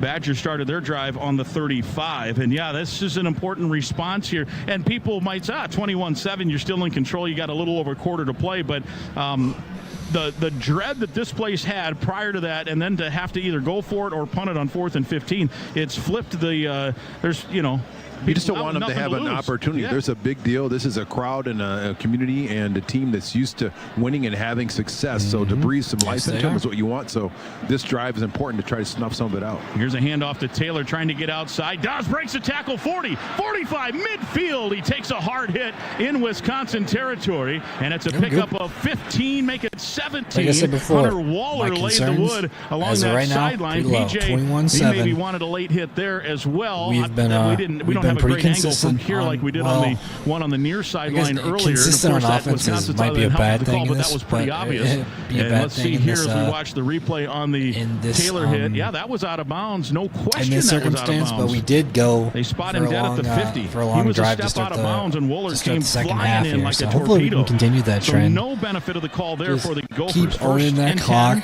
From midfield. Take as much of it as we can. Clock running. Rosemer wants to throw. He does. Far Going side. down. Brockington there at the 40. Turns it up on a good move. And he's taken down at the 37-yard line. And a gain of 13. Just keep yourself and the inbound Gophers and have responded so far so good. Waller again there along with Allegro. We got two plays for 30 yards as of right now. Catch and that's by Brockington. Also that's very definitely a nice help. Run by Darius Taylor, using his speed to get to the outside. And what you always learn to do as a running back, protect yourself.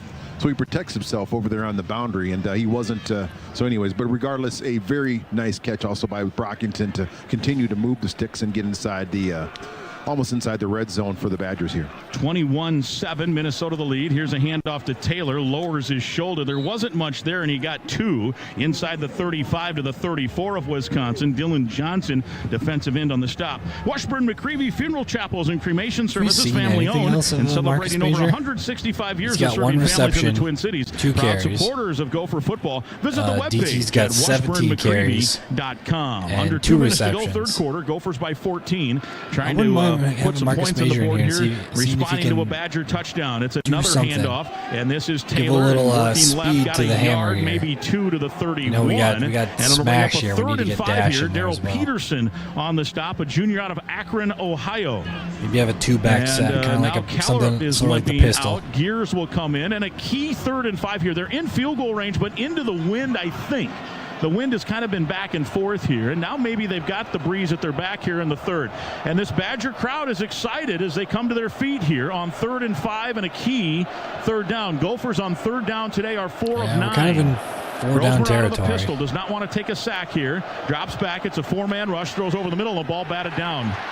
And it'll be 4th down, and the field goal unit will likely come on here with 57 seconds and the clock stop. Ben Barton, the big defensive end, 6'5", 305, got his hand on it. And this will be an important field goal here just to get points after the Badger touchdown. Absolutely, and that's too bad. Brockington was over, did a nice job of sitting down in the middle of that zone, but unfortunately the 6'5" defender did a nice job getting his paw up there and batting that ball down, so Brockington couldn't bring it in. This will be a 49-yard field goal attempt out of the hold of Mark Crawford.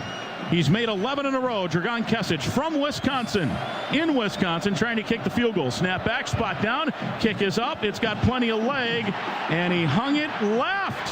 Left. He has not missed left all year. No good. And listen to the Badger crowd now starting to believe with 53 seconds left in the 3rd quarter. We will take the timeout. Gophers still lead at 21-7, and the defense will need a stop when we come back. This is Golden Gopher football from Learfield. Preparation is the key to success on game day. And like your favorite Gophers on the field, you need to be ready right from the opening kickoff. Cenex has your pregame routine covered. We've got your salty snacks, your sweet treats, ice-cold beverages to wash them down, and fresh tanks of propane to fire up the grill.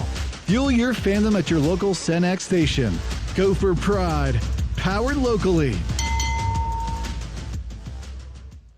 It's a long football season. As a fan, it takes dedication, it takes commitment, it takes sacrifice, it takes 100%. We wouldn't ask you to give anything less since Cheez-It is made with 100% real cheese. Football is here, and we 100% want and need the cheesy, crunchy snack that keeps us coming back for more. Grab your friends and go after what you really want. A box of irresistible Cheez-It crackers, the perfect snack while you cheer on your favorite team. Want it, need it, Cheez-It. The Gophers play here all season long. This is Golden Gopher football from Learfield.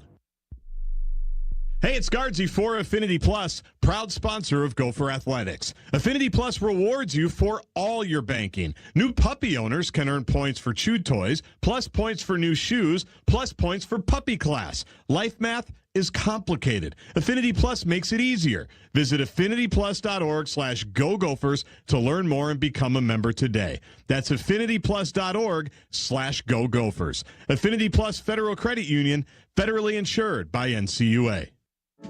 Bushel Boy tomatoes are growing right here in Minnesota, year-round, in ideal greenhouse conditions, so Gopher fans can enjoy garden fresh tomatoes every game day. For over 30 years, Bushel Boy Farms has grown premium fresh tomatoes picked at peak ripeness, perfect for any tailgate favorite. Fresh from our backyard, Bushel Boy tomatoes are thoughtfully grown, picked ripe, and delivered fresh. Bushel Boy is a proud sponsor of Golden Gopher Athletics.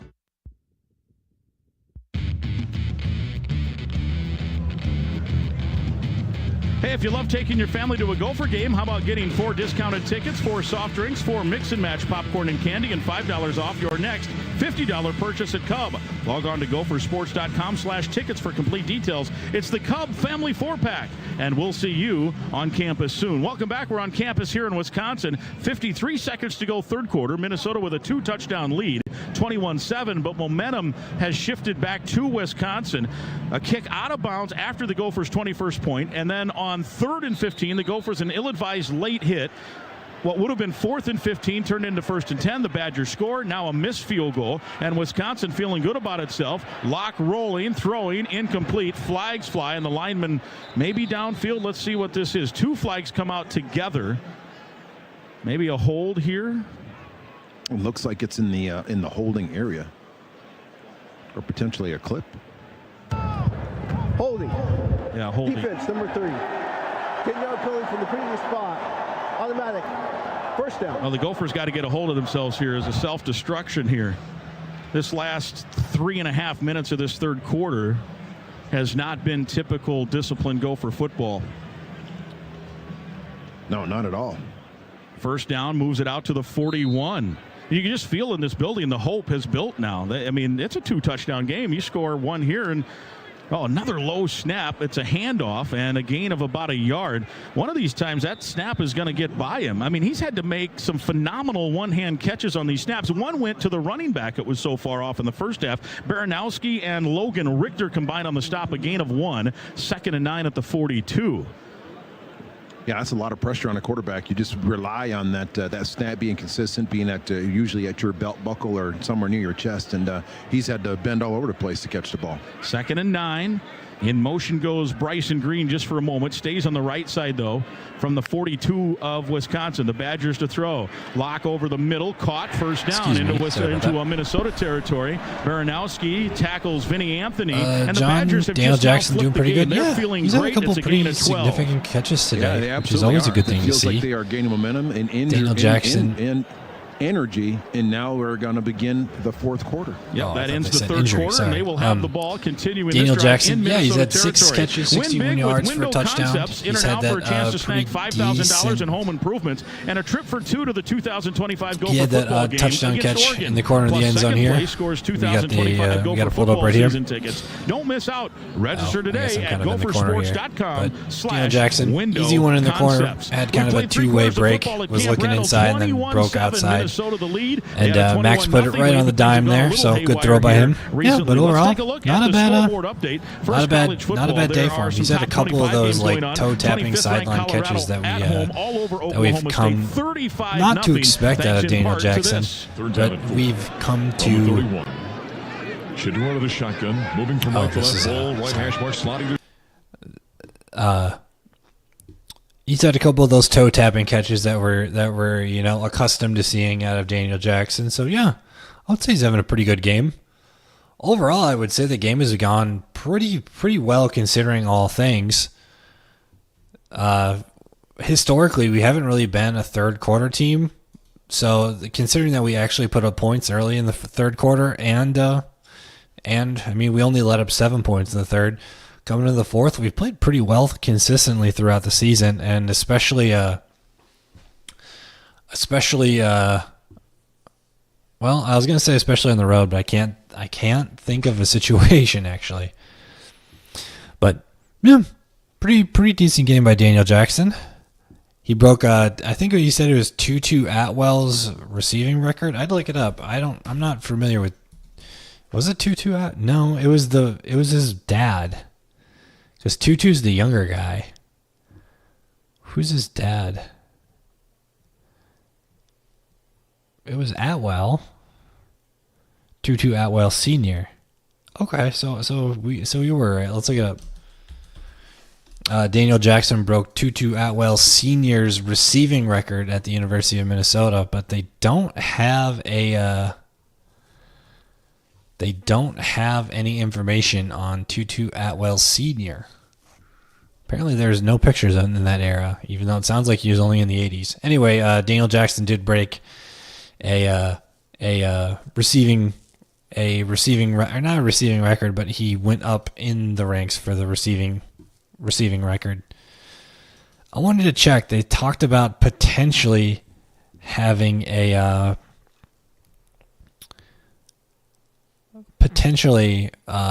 for Daniel Jackson to break the single season receptions record at 680. I think it was at 82. But considering how this game is going, I don't think he's going to break that. He's only at 61 right now, and having 20 catches in the last game of the season would be pretty bold. But we got some highlights here. We've got that. Oh, it's that crazy catch from Miami. They're doing jump around right now. I don't want to listen to that crap, so we have the volume off. Oh no, this isn't it. I can't remember. Was it against Nebraska then? He had that crazy catch? I mean, he's had a couple of those sensational catches. I mean, that's even a pretty good catch. That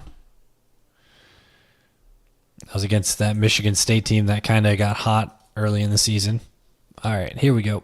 Spinning like it's almost coming out of its the top of the glass. So let's see if the Gophers can get things back under control here in the fourth. It's a handoff right to Walker, and he runs into a couple of Gophers, and a good string out play there and a gain of 1. It's True Stone Financial, proud sponsor of Gopher Athletics. Do I think he's going to go first round? No, absolutely. I think our offensive tackle Irsay could go in the late first round. Do I think Daniel Jackson will get drafted? Probably. I would imagine he'll be like maybe a fifth or like a fourth, fifth, or sixth round pick, but definitely not a first round pick. He just doesn't. He hasn't shown that skill and sustain that skill on that high level. But he's definitely draftable. He's definitely draftable. Has plenty of time. Throws, whistles one down near side, lobbing it out. Caught. First down, gain of 17, and that is Kikahuna. This Kikahuna kid, or Kikahuna, is been kicking our butts. 5 receptions, 51 yards. Wisconsin continues on the drive, trailing 21-7. 14 minutes to play in the football game. Not getting the pressure, Mike, that we had in the first half. We had pressure on Braden Locke in the first half. We need to get some of that. We need to figure out what that pressure was and get it. That one, and Kikahuna over there again in the boundary, picking up a big first down for the Badgers. Need to settle down and put the finger in the dike here. Of course, Wisconsin trying to get to bowl eligibility here for the 23rd straight year. Handoff Walker, big hole into the secondary, inside the 20, whirling to the 15. And it's all Wisconsin right now. Henderson what is going on in the second half? Stop. Yeah, but they're going to continue handing the ball off. Got to make sure that you're in there, you're in your gap. We need to get some strips, some reps, some something. And our defense, our secondary needs to hold tight here in the red zone. This time the hole is plugged, but not before it's a 4-yard gain. Need to figure out where Kikahuna is and then put a man on him. Strigo also there, but they got to the 10, and it's 2nd and 6. All right, my anxiety level was at, it was at a 0, at here in the game. We look at the little win probability. It was at a 0 about halftime, get into the start of the third. I was probably at -1, like I was feeling it. Now it's going up. It's at a 4. Make it a one-possession game. Locke wants to throw, rolling right, throws. It is incomplete. Intended target was Yakimelli out of the backfield. 3rd and 7. 7. Dropped it. He would have maybe lost a yard because Henderson was there to make the tackle. Well played by the football-savvy Jack Henderson. And now it's 3rd down and 6 for Wisconsin, and probably 4-down territory, down 14 here. I wouldn't think it wouldn't be bad for them to kick a field goal here. They've clock's on their side. They got a lot of energy and still quite a bit of time with 12 minutes to go here in this 4th quarter. Yeah, it would make it a 2-possession game. Let's hope they get to have to make that decision here on a 4th down. Right now it's 3rd down. Clock stopped with the incomplete. 12:45. Yakimelli, the running back, goes in motion to the right. And Braden Locke wants to throw. Flush from the pocket, being pressured by Anthony Smith. Flight comes out. That's going to be holding, and Locke is forced out of bounds at the 10. And PJ will have a decision to make here. It's 4th down from the 10, 4th and 6. Or do we want to take the holding call? It'd be 3rd and a bunch, way back there. I think they're going to move him back. I think you take the call. I think you accept the penalty. Offense, number 71. Sounds like the wind is whipping out there. So it's not the spot of the foul, it's the previous spot, so that'll move it back to the 20. A couple nice plays actually by Anthony Smith 15, on that last currently play. 9-mile-per-hour winds, feels like 14. Force the quarterback to throw, so not great out there at Camp Randall. Just a very nice play. That's Riley Mallman, the Lakeville product, who got the hold. So it's at the 20, and now it's 3rd down. It could have been 4th and 6 from the 10. 3rd and 17, or excuse me, 3rd and 16. 20. Locke with Walker next to him. Wide side to the right, 2 receivers that way, 2 to the left, the boundary side. Walker shifts now to the right of the quarterback. High snap, one-handed catch again by the quarterback. Locke fires, it is intercepted and then dropped. Wow, Kerry Brown had his eyes on a pick 6 possibly, and now it is 4th down. I guess that's why he plays defense. Gotta find that stickum, I guess. Spray down those gloves. Kerry Brown, and he is just kind of looking to the sky and now he's hopping to the sideline as if to say, boy, that was a golden opportunity to potentially have the pick. And take the wind out of the sails of that Badger offense, defense, and actually the crowd. Nathaniel Vakos was just 1 of 3 last week in Lincoln. This will be a Let's hope we get one of those just to the left of center. Snap back, spot down, bursty winds on the way, and no good. He missed it wide right. He's 1 for his last 4, and maybe that mistake will put momentum back in Minnesota. Considering that we missed a field goal on the other end of the field, I think it's fine. Well, 12-10 to play in was the other end of the field? I think they flipped sides, so I think it's the same end. Anyway, considering that we missed a field goal, the fact that they missed a field goal seems like a good thing for us. Well, it doesn't seem like a good thing for us. It is a good thing for us. 12-10 to play from the Federated Insurance. This is Golden Gopher football. Fudge. All right, looks like ESPN added a second highlight for us. So let's listen. We're gonna listen to that as well. We're gonna get the full game experience here, the full CBS experience. That touchdown pass to Vinny, right through the middle. Just beat 2 outright. Gives Wisconsin just a little bit of momentum, but you can see Robinson there just gets beat pretty easily and can't catch up. So not a great look for us there, but they missed the field goal. Lifetime grades. We're good to go. We're going to check in with the looks like Oregon State put some more points up. We're checking in on Ashton Genty. We're on a Heisman watch right now. He's currently got 29 carries for 185 yards and 1 touchdown. Looks like Boise State's going to be getting the ball back here with about 12 minutes to go in the 4th quarter, so that gives them plenty of time to score another touchdown. Today's game we're going to watch some Travis Hunter highlights. This is Golden Gopher football from Learfield. Let's listen into this. Wait. All right, we're going to listen into this highlight. We got a Travis Hunter touchdown off of I thought they were saying off of the recovery. They self-destruct. But there is an exchange issue here. Looks like Ollie Gordon made his own quarterback fumble. Ball just gets kicked and falls right into the breadbasket of the D lineman there. And here we go. Sanders gets one. Bing. Second touchdown for Travis Hunter here. Find space and sort of know where it is. Look at him scanning. He ducks out, comes back in. Oh yeah, just a good play. You know, if we can go back here just a little bit, we're gonna pause it right about here. Oops, I hit the wrong button. We're gonna pause it right about here. You can see him battling with this defender up at the top, and he gives him a little shimmy shake. A little shimmy shake, and he just breaks free. He gets just enough of the separation. So I would say with his box score today, I think field goal by the Badgers right before the timeout. Gophers will have it at their own 20. He's going to secure himself the Heisman with that. JG's on the sideline with a Stephen Carey report. Well, I just mentioned Wednesday night before Thanksgiving when you all go to the bars. It feels like Travis closing Hunter, time right 8 now, receptions, guys. People are leaving. They're streaming 62 yards, 2 touchdowns.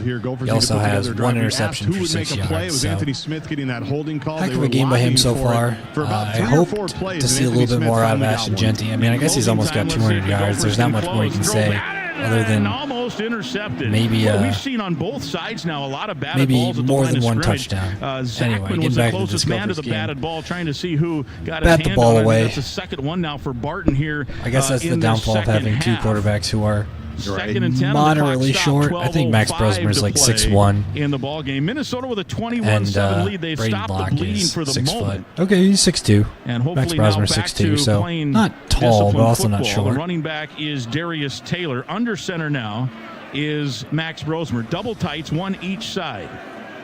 From their own 20, and it's a straight handoff to Taylor. He tries to find a seam and lurches forward for a couple, maybe 4 or so, out to the 24. And Allegro again on the stop. He's been in on a lot. Jaheim Thomas also in there, the 2 middle linebackers. And now a key third down. The Gophers have not run much time off the clock. Spencer maybe is one of those third down guys here as he comes into the game. Callerup comes out. Clock winding. 3rd and 7. 11:30 to go in the football game, and Minnesota leading 21-7 here at Camp Randall. Taylor with the wide side to the left, moves to the left of the quarterback. Brosmer, who's in the pistol, sends the tight end now near side, boundary side. That's Gears to throw. Brosmer flush, now throws, caught on the run. Guess who? We mentioned him. Elijah Spencer in a key third down conversion in front of Ricardo Hallman. Saving our butts on third down. By Max Brosmer on that play. Nice protection by offensive line. I'm glad they brought up the poise of Max Brosmer here. That is the benefit of having a guy who is a redshirt senior, a grad transfer. I mean, huge. And put up absolute monster numbers at New Hampshire. Granted, New Hampshire FCS school playing a much different level of competition. But just a guy who's got that confidence to throw the ball in a situation that is big. Like, there's not much bigger than it comes in Minnesota versus Wisconsin. Especially while you're trying to maintain a lead in the Big Ten. That's like one of the hardest things to do. 39, a 6-yard pickup. Daryl Peterson, the first Badger there, and clock winding now on a 6-yard like first being down like a play. Traditional Big Ten team too, like not being Oregon and trying to maintain a lead where Oregon can score at pretty much whatever play they feel like if they're on a good day. Get through that traffic and pull through it. It really didn't look like there was anything going on there. Gophers huddling here as they normally do. 10-10 Two traditional play, Big Ten powers. Gophers trying to get Paul Bunyan's axe. I guess here. Minnesota really hasn't been a Big Ten power in the last Taylor comes from split 100 wide years, left but in the they've been better the under last center, decade. Max Brosmer. Double tights to the right, the power package that way. Spinning is Brosmer, handoff to Taylor, and boy, they defeated the block, and that was Kurt Neal in a loss of a couple, and it goes from 2nd and 4 to 3rd and 6. They did that against Penn State as well, DT. It's just hard to take those negative plays in those middle downs, and now it's 3rd and 6. It is hard, but that's a play we've had a lot of success with so far today, that stretch play, and every once in a while, and it happens, you get beat at the line of scrimmage, and Neal does beat him, gets leverage, and running backs aren't going to do too well against defensive linemen in the backfield and that short of distance from each other. Let's see who steps up here on 3rd down on 3rd and 6. Gophers have rushed for 131, thrown for 191, 322 total. Brosmer on a straight drop out of the pistol. Lobs one up. He's got a man out there and dropping the ball. Open was Spencer. In coverage was Forkerine, but that had to be caught, and it's incomplete. He had been so strong for so long. Spencer on 3rd down let the ball bounce off his hands and incomplete. tell you, he couldn't have thrown the ball any better. Hit him right in his hands, right over his shoulder. What are we doing, Spencer? You've been so consistent throughout the season as somebody who can catch those balls. But it would have made it and comes right into your hand, and we can't pull it down. 2 or 3 more minutes off the clock. Maybe not the total backbreaker, but it would have broken a bone or two. Here's a low punt, and it's rolling toward the return man who doesn't dare try to return it after muffing 2.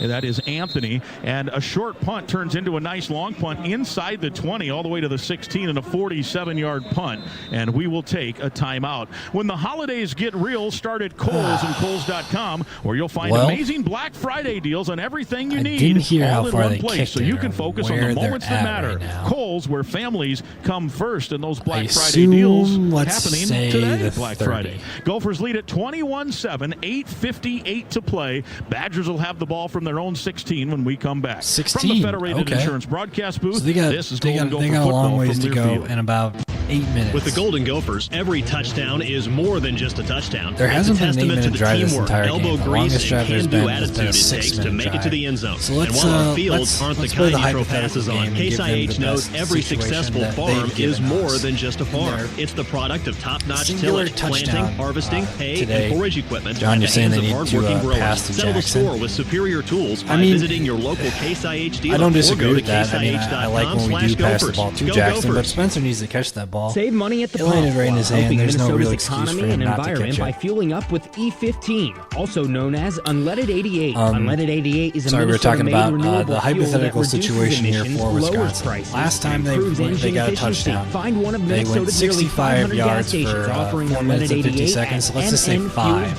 So that gives us about the Minnesota 3.5 minutes locator app from the Apple to App go Store with or Google Play Store today. Minnesota this. Biofuels Association. Minnesota Grown Energy my confidence for level's today fairly high. and tomorrow.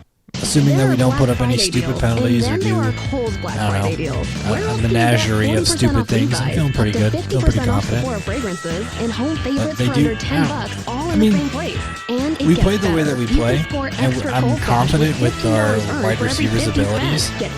I mean, Elijah Spencer and Daniel Jackson is a heck of a 1-2 to have. We don't really have that guy that can take the top off the defense, but we have 2 guys who can really make catches in pretty much any circumstance that we ask them to. Granted, in this situation, he didn't catch it, but for the most part, you know, when a child gets sick or Elijah injured, Spencer's had, he's had some sticky hands, and he's been able to catch those balls when we need him to. So I don't really have any issue with, with not throwing it to Daniel Jackson. Even Lemecki Brockington has had his moments, and Jamison Gears can make those catches, and certainly Darius Taylor can make those catches. Marcus Major hasn't really shown that, but we haven't really asked a whole lot out of Marcus Major. And what we have asked for him today, he's accomplished. He had that 40-yarder off the fake quarterback rush. So Sports Network from Learfield. I'm all right with what I'm seeing here. I would love to see an interception or maybe a forced fumble, some sort of turnover in favor of the Gophers. Get a free trial at SiriusXM.com/Big Ten Radio 2024. I guess that's maybe where Wisconsin is going to maintain its consistency throughout its history is fumbles. You know, Anthony Vinny had that fumble in Vinny Anthony. Another sideways snap, and the handoff goes to Walker, and a good job by Strigo to wrap him up. Had that fumble on the punt earlier, but there, and it's 2nd and 9, clock winding. That was an odd situation. Like it doesn't feel like this Wisconsin Badger team is operating with a lot there was no concern in that moment. 14 points, 8 minutes and 39 seconds ago in the fourth quarter. Feels like they might be a little bit more tempo involved with their how they come in and out of huddle. Neither team's forced a turnover. This would be opportune for Minnesota in one way, shape, or form. Interception, fumble. I'm waiting for the snap at some point to go by the quarterback. They've had a number of sideways, high, low, everything. That was high, made a 2-hand catch. Now he wants to throw, and he throws home run ball center of the field. Ethan Robinson out there, and it's incomplete. The offensive player, Anthony, turned defensive player and knocked it away. It'll be credited with a pass breakup for Robinson. Let's take a second to talk about the stat difference between almost as if he was the intended Max target. and Braden we just here. knew they had to take Max is 17 for 26. Talking about not operating with a lot of sense of urgency. Well, Braden is 14 for 29. So not too different in their passing stats here. Well, Max is just a hair under 200 yards. He's got 191. And Braden is almost on the 120 mark. Defending, and I don't know, I get called. They don't call offensive. Got 117 right now. Max has got 2 touchdowns versus Braden has 1. So we're outdueling him in every single way. We just need to continue to do that, and we need to, figure out. That one is, oh man, almost intercepted again. 3 of the last 5 passes came to Gophers first. 2 times. Yeah, he had 2 opportunities to catch that ball. Get some stick on it. We need to find some new gloves for this team. That definitely would have had a mass exodus, and it always got a little exodus here, but it would have had an exodus on that play. Nice drive on that ball, man. He missed on the inside. Braden Locke missed on the inside. Put that on the inside shoulder of Wally on that play. Wally had it, dropped it. Wally could have had a sack and an interception today, as well as a pass interference call, but that's a different issue. Came over to console. They're consoling each other, and 3 opportunities for interceptions. The stop is important, though, with 8 minutes to go. Sidewinding kick to Parrish, makes a thumbs-in catch at his own 40, stiffs arm a man, and then just is swarmed over. So a 44-yard punt, no return. 7:57 to play in the football game, and Minnesota leading 21-7. Locke now 14 of 30, 117 yards. Still no interceptions. And Minnesota will have the football when we come back, up 2 touchdowns. From the Federated Insurance Broadcast booth, up 2 touchdowns with 8 minutes to go. I think Gopher fans, make the most of your stay in the Twin Cities by choosing one of our Gopher Athletics preferred hotels. Courtyard. We're hopping over to do a quick Heisman watch. Ashton Genty, 29 carries for 185 yards, 1 touchdown. Oregon State pulls within 9, so that's a pretty significant game so far by Oregon State. I mean, if we check our scoring summaries, it's been, for the most part, it's been a lot of field goals from Boise State in the second half. It's been field goal, but then Oregon State pulls one out with a touchdown to try to start chipping away at that lead. I'm going to say doubtful, considering that there's 9 minutes to go, but I don't know. We've seen doubtful things happen this year in college football, and we've seen doubtful things happen this year as Minnesota fans. So let's hop over to this Colorado game. Let's refresh our stats here. We've got Heisman watch for Travis Hunter. He's got 8 receptions for 68 yards, 2 touchdowns, along at 13. Nothing's changed there. On the defensive side of the ball, 0 tackles, 1 pass deflect. He does have that singular interception, but his teammate now has his teammate now has an interception for 13 yards, as well as Shador looks like he just threw an interception, it shows. Can we get a visual on that? Excuse me. Prairie Farms is a... I don't want to see your stupid advertisements. This isn't what I want to see. I clicked on the other one. No. There we go. Ooh, a red zone interception for Shador. Tipped, intercepted. That was going to Travis Hunter, too. He didn't have much to say other than just throw up his hands. Well. Huh. Well, that's something. I saw, what's the stat line for Shador? At one point he had, I think it was like 8 rushing attempts for negative 60 yards, something like that. So some crazy sack must have happened. Good. I want to see Camp Randall empty by the time that, oh, hell yeah.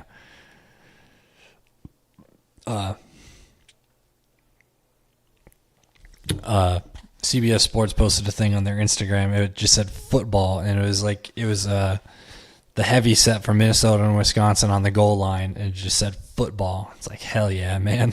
That's football right there. That's what I want to watch. It's just people smashing their heads together and some big boys up front doing what they got to do.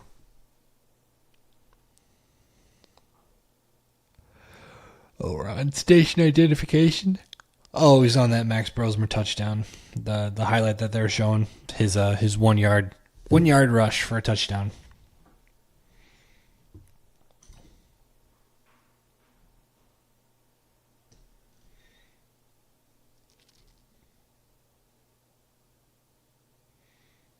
Let's see if we can get him above the 200-yard mark.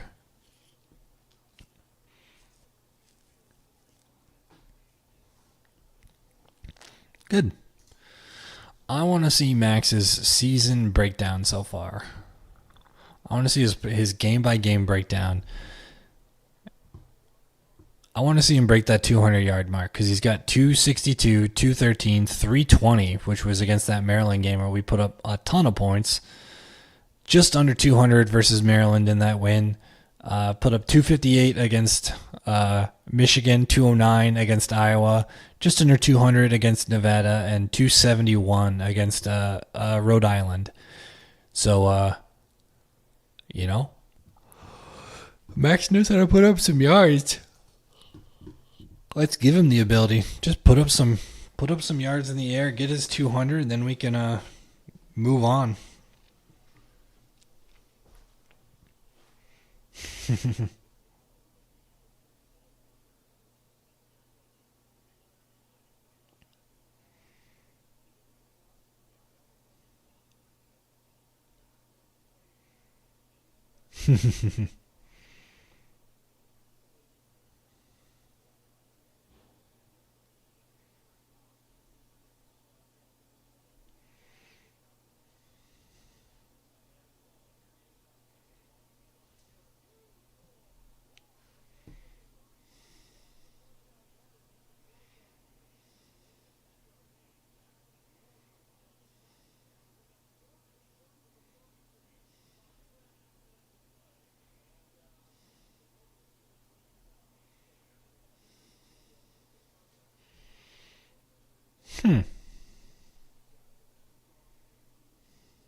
I'm just here just to listen to the rush. I want to hear the call when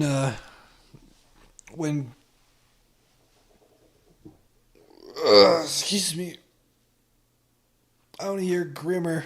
Oh my God, I am so stupid. Down, I'm sorry. But that was an absolute pancake by the redshirt freshman right tackle. Yeah, I think that he has a very, very. We had Darius Tiller had a 16-yard run, and plays with and then a 10-yard run, the correct attitude that an offensive line should We're playing Big Ten football here. First and 10 keeping at the clock, 28 of keeping the clock Wisconsin. 21-7 Gophers. And I'm just sitting here waiting 4:25 and to counting. listen to the run. Tight ends on each side, wide side of the right. Taylor waiting. Under center is Brosmer. And this almost certainly is going to be a handoff to Taylor. It is. And he works his way right, banging into a couple of Badgers, including Waller, who gets credit for the stop. Pius also there. And a gain of about 4 as we approach the 4-minute mark. 25-yard line, the line of scrimmage. Key drive, or all key drives, but 4 minutes, and you want to be in your 4-minute offense. Running clock, not allowing the Badgers to have time. And now you see the Badger crowd is, the momentum has swung back fully in the direction of the Gophers. Yeah, it doesn't take much. That missed field goal by Wisconsin coming out of that, the Gophers then kind of re-seized control of the game. Absolutely. Under center again, Brosmer on second and a long 6. Double tights, one each side, wide side to the left. Taylor the running back.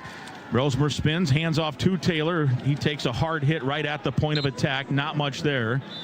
And there's an injured party, Peterson, up slow, and now timeout, Wisconsin. That's their first. 3:31 to play. 14-point Minnesota lead, 21-7. It'll be a 3rd and 7 here on this play. While the timeout is just a 30, so we'll keep it here. We'll mention that all season long, Minnesota Soybean has partnered with Gopher Football to highlight the environmental impact created through the use of biodiesel, a soy-based fuel that powers the team's equipment truck across the country. The total mileage traveled for away game trips this season, including today, equates to the impact of planting over 1,800 trees. Gopher Football powered by biodiesel, cutting carbon right here, right now. Our thanks to Minnesota soybean farmers. So, key play here, 3rd down. If they don't get it, likely a field goal, which would then extend it past a 2-touchdown lead if they make it. What did I miss? 21-7 Minnesota. Black Friday, at least football-wise, for the Gophers, about to wrap up goes here. For nothing. We'll head back west, hopefully. And 3rd and 7. The team will head back west with an axe in possession here. Axe has been sorely missed in Minnesota. We've gotten spoiled being able to see a lot of events and activities, but very, very good chance without an incredible comeback from the Badgers. I want to see the Axe at a heading at the Big Ten championship game for the backfield, but now is Taylor coming in to get set to the left on 3rd and 7. We'll call it from the 25. Have like and it will 60 be a matches straight handoff to Taylor. They swarm him over, Iowa. and we'll see if the Badgers use a timeout here. They haven't. Iowa hasn't beaten Minnesota in and they do volleyball finally since, take the timeout with 3:24 to go, and it's 4th and 7, and likely a field goal situation here for the Golden Gophers of Minnesota, leading by 14, and if they get up by 17, certainly the win percentage increases exponentially. Time for the events calendar. It's brought to you by M Health Fairview Pediatrics. With over 60 locations across the Twin Cities, M Health Fairview Pediatrics offers care that goes the extra mile without having to drive Minnesota has one. now beaten Learn more at Iowa 49 times straight. The calendar today in included the Gopher volleyball. men's basketball team. Crazy We'll give you a score stat update line. on that. They unfortunately lost today in Orlando. Wake Forest beat them 57-51. Gopher women are at the half in New Orleans, leading Houston 32-19. Gopher hockey tonight taking on Alaska Gopher men's at basketball home. had a crazy and, overtime men's and game women's swimming and against diving hosting the Minnesota Invitational. Wichita State. Starting they had their shot midweek go in and out next like 2 or 3 times so in field goal unit overtime is to on. win it, Kesich, but ended this up will just be bouncing right at the out. center of the field from 43 yards. He's Crazy. 0 If for 1 you haven't today. seen it, go check it out. Go watch it. Snapped in 11 straight field goals made out of the hold at Crawford. Suk up the center. Snap there. Spot down. Kick is up. It's on the way, and it is right down the middle. Mark Crawford, the holder, with a double fist pump and a hug and a high five for Dragan Kesich. And Minnesota's extended it to a 3-possession lead. And those Gopher fans on that far sideline are starting to feel it now just a little bit. Why is this being advertised to me on play, and ESPN? it's 24-7. Disgusting. No, absolutely should feel it. This is a game that you want, you desire, you work for every single year. All right, and, field goal by Dragan Kesich there puts us up 24-7. And which that is field goal, Old good. Dutch probably donates $250 to Gives the us, Golden 3 Gopher minutes Fund. and Old Dutch about 3 Foods minutes is to proud go be a longtime left in the game. supporter of the Gophers and yeah. the University of Minnesota. Old Dutch Up pretty Foods, big. quality lives here. 9 plays, 35 yards. It covered 438. 2 touchdowns and and a a field goal. 43-yard field goal for Dragan Kesich. It's They're the not drive coming summary back from sponsored that. by Affinity Plus. I don't think they're coming back from it before, considering how the game is going. $150. Max Brosmer is still just under the 200-yard Minnesota. mark. 179 for 24-7. Wow, let's try that again. 17 for 26 for 191 yards, 2 touchdowns versus Braden Locke is 14 for 30. Back west, 117, 1 touchdown for Braden Locke there. That so holds Paul Bunyan's axe has been empty for about pretty decisive win for Minnesota here. Fill it up. I mean, knock on wood here. If the Gophers hold on, you can hear me. Knock on wood. Pretty decisive win, and we get to hold Wisconsin out of bowl eligibility, which, in my opinion, is much. I mean, like having the axe is always a good thing, but it's having the axe in a year that doesn't matter. I guess like is like a little bit, like, puts a little bit of damper on it. But we get to have the axe and keep Wisconsin out of bowl eligibility, which is way more important to me. When you're down, I think they said it was like a 20, 23-year span whereWisconsin has not missed a bowl game.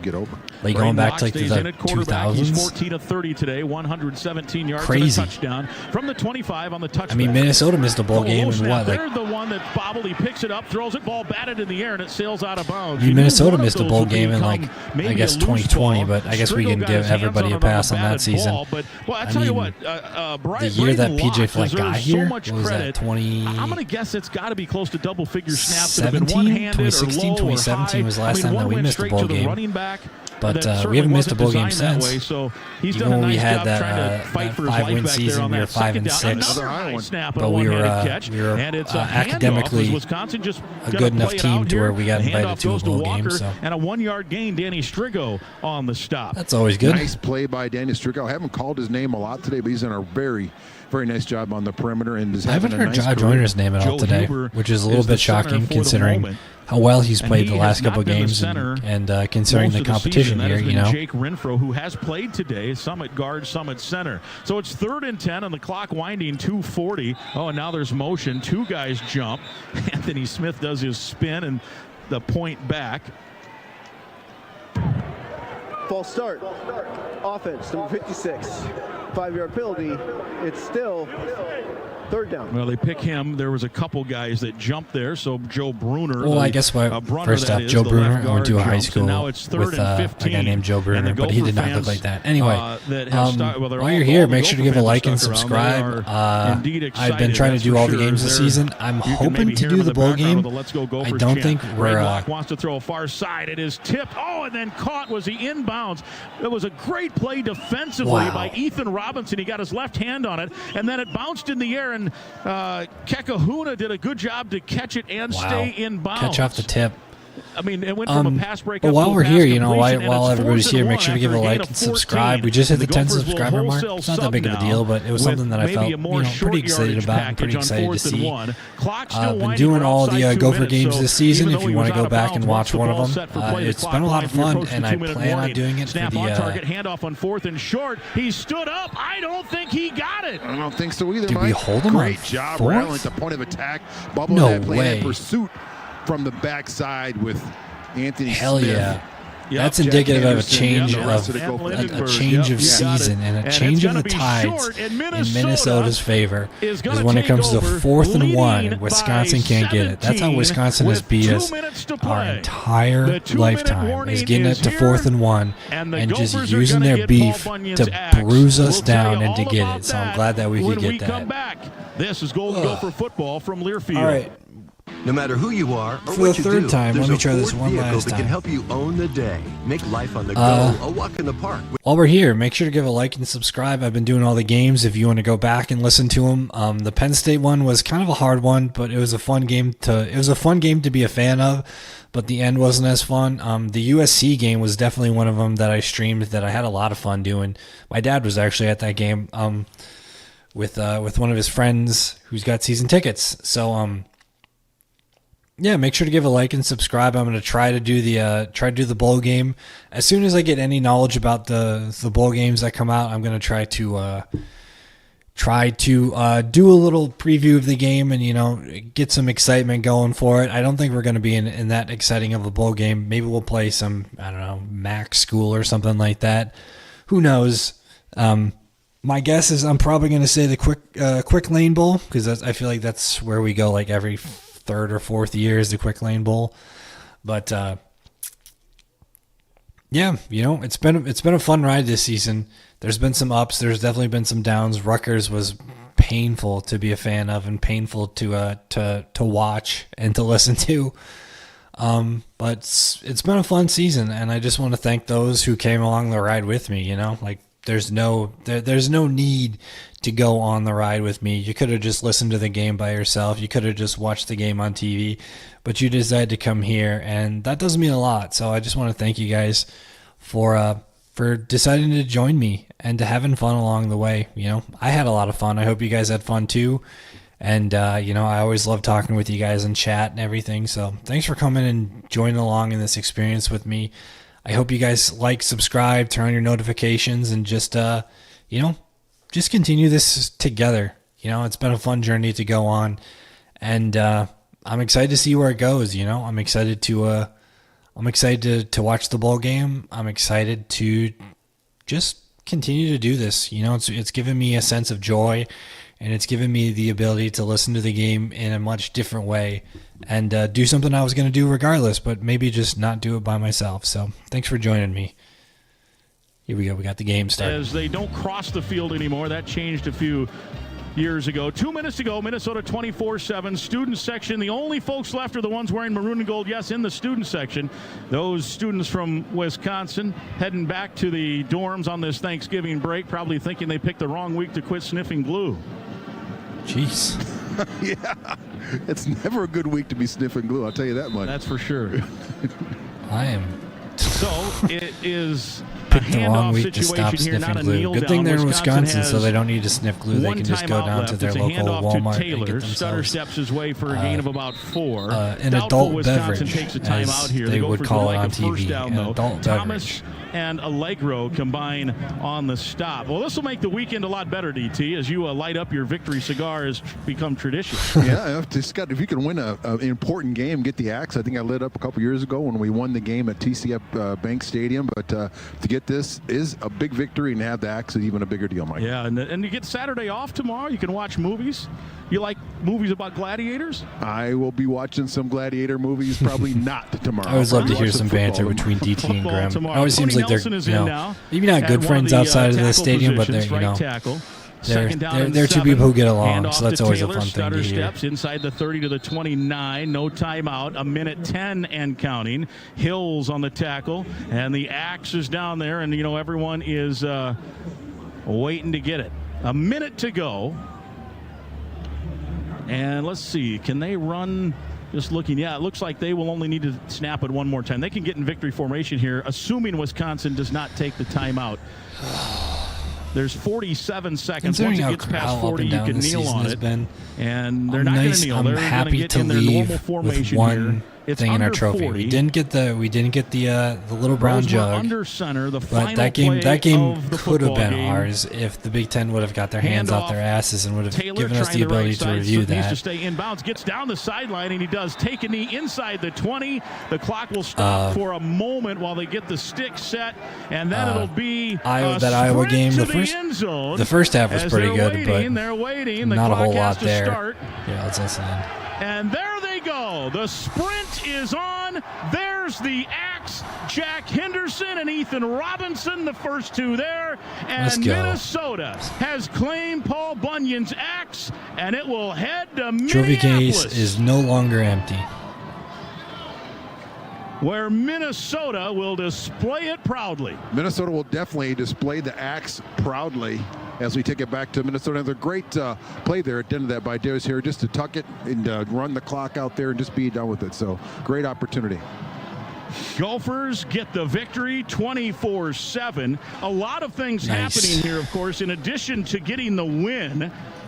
Let's Paul spam Bunyan's the chat axe, here. in my opinion, DT, that's the biggest thing of the day. No question about it. You got to get the axe. It's in your trophy case. We own see that. it at the State Fair. We we'll see it at deserve events. that. We'll see it at the Boulder Options Golf Outing. All those things. Absolutely will. And absolutely.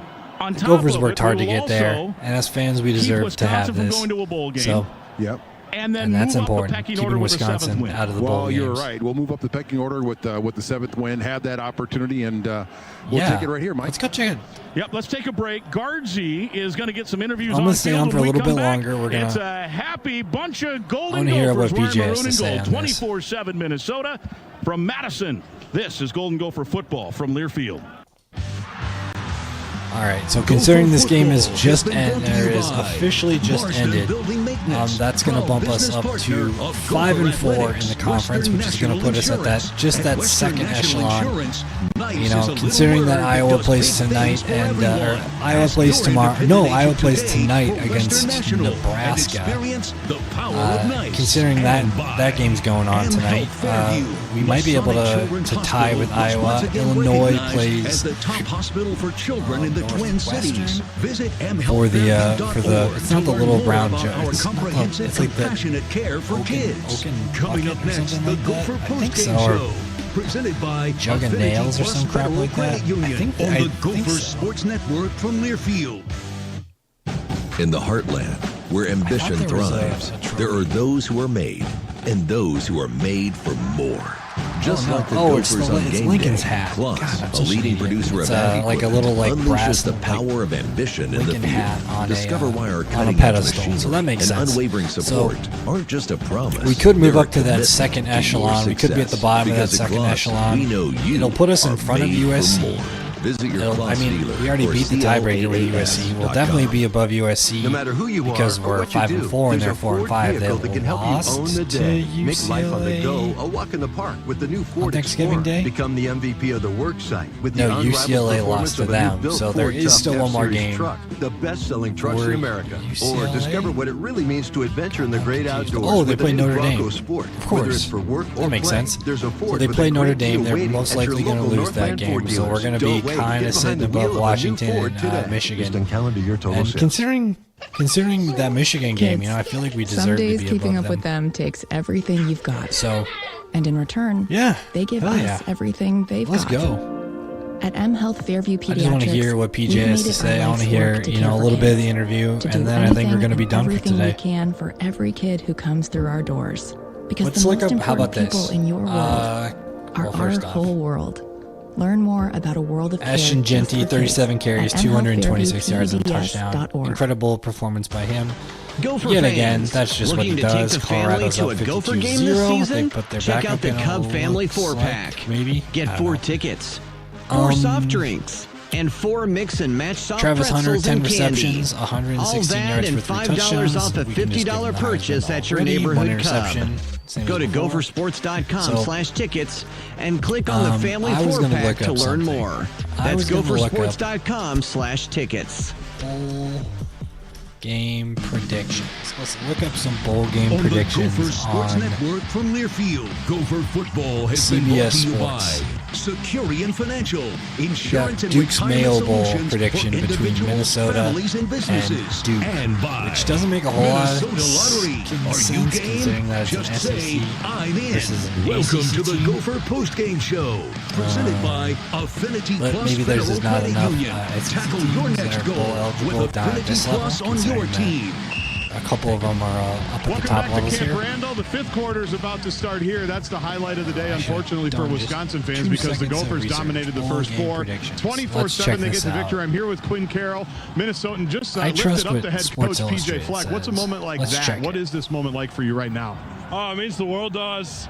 You know, this is the game. You know, when you come here, all you want to do is beat Wisconsin, and we just got an opportunity to do that on the road, and offense played well. We had a few things shake around on the whole line, and guys stepped up in a big way, and it was so much fun. Yeah, you mentioned that, and I wanted to talk to you about that. We went to a source. Daryl Thompson texted a guy named Jay Carroll today wondering, has Quinn ever played left tackle before? Your dad says no. Number 1, can you confirm? And number 2, I watched you get ready for it. They're just on the sideline. Take us through that whole transition. No, the answer is no. I've never played left tackle, and obviously Ariante went down, and I'm praying for him. But you know, we had an injury timeout, and Callie came up to me. He was like, "Hey, dude, I need you," and I was like, "Let's do it then. You know, whatever it takes, especially for this game." And how did you guys get it done today? Obviously got off to a great start, hit the rough patch in the 3rd quarter. Offense, though, responded when they needed to put the game away. What was the key, do you think, on your side of the ball offensively to the performance today? I think it was just resiliency. You know, no matter what was happening, offense, defense, special teams, we came out and we gave 100% effort on every play. Whether it went our way or not, on offense, you know, we kept grinding. You know, there was a little lull there where we weren't scoring points, but eventually we figured it out and we finished the game strong. We finished the game with the ball in the offense's hands, and that's ultimately what you want to do every game. Still good for one more game and maybe play center in the bowl game to just kind of check everything off? What do we think? I don't know what position I'll play, but you're damn right I'll be at the bowl game. Congrats, buddy. Yeah. Congrats. Thank you so much. Quinn Carroll, guys. Awesome Quinn. Stuff, man. You could hear the emotion in his voice. Reminiscent a little last year of Nathan Bowe, a Minnesota kid who was on the road in Iowa City and got that win, and Guardsy got him, and he gets Quinn Carroll here and one Edina guy interviewing another Edina guy, and that was just great. What a nice. How cool when he said, "Damn right, I'm playing in the bowl game." Oh, absolutely a cool thing right there. Great opportunity and just a great win. Also just great to hear and feel and see the emotion.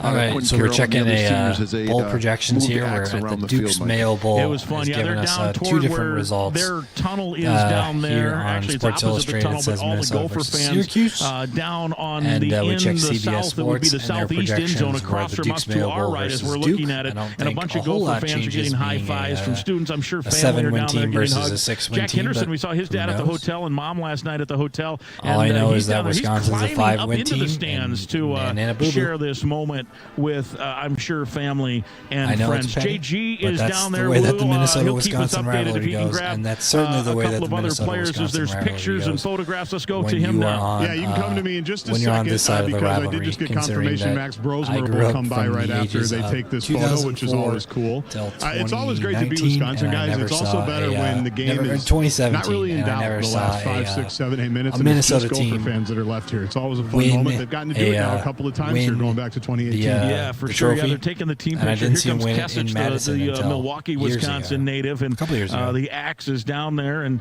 don't forget Darius Taylor. He's coming in late, jumping in late to get in there. What a night, what a day, I guess, here on this Black Friday. The Gophers get the win.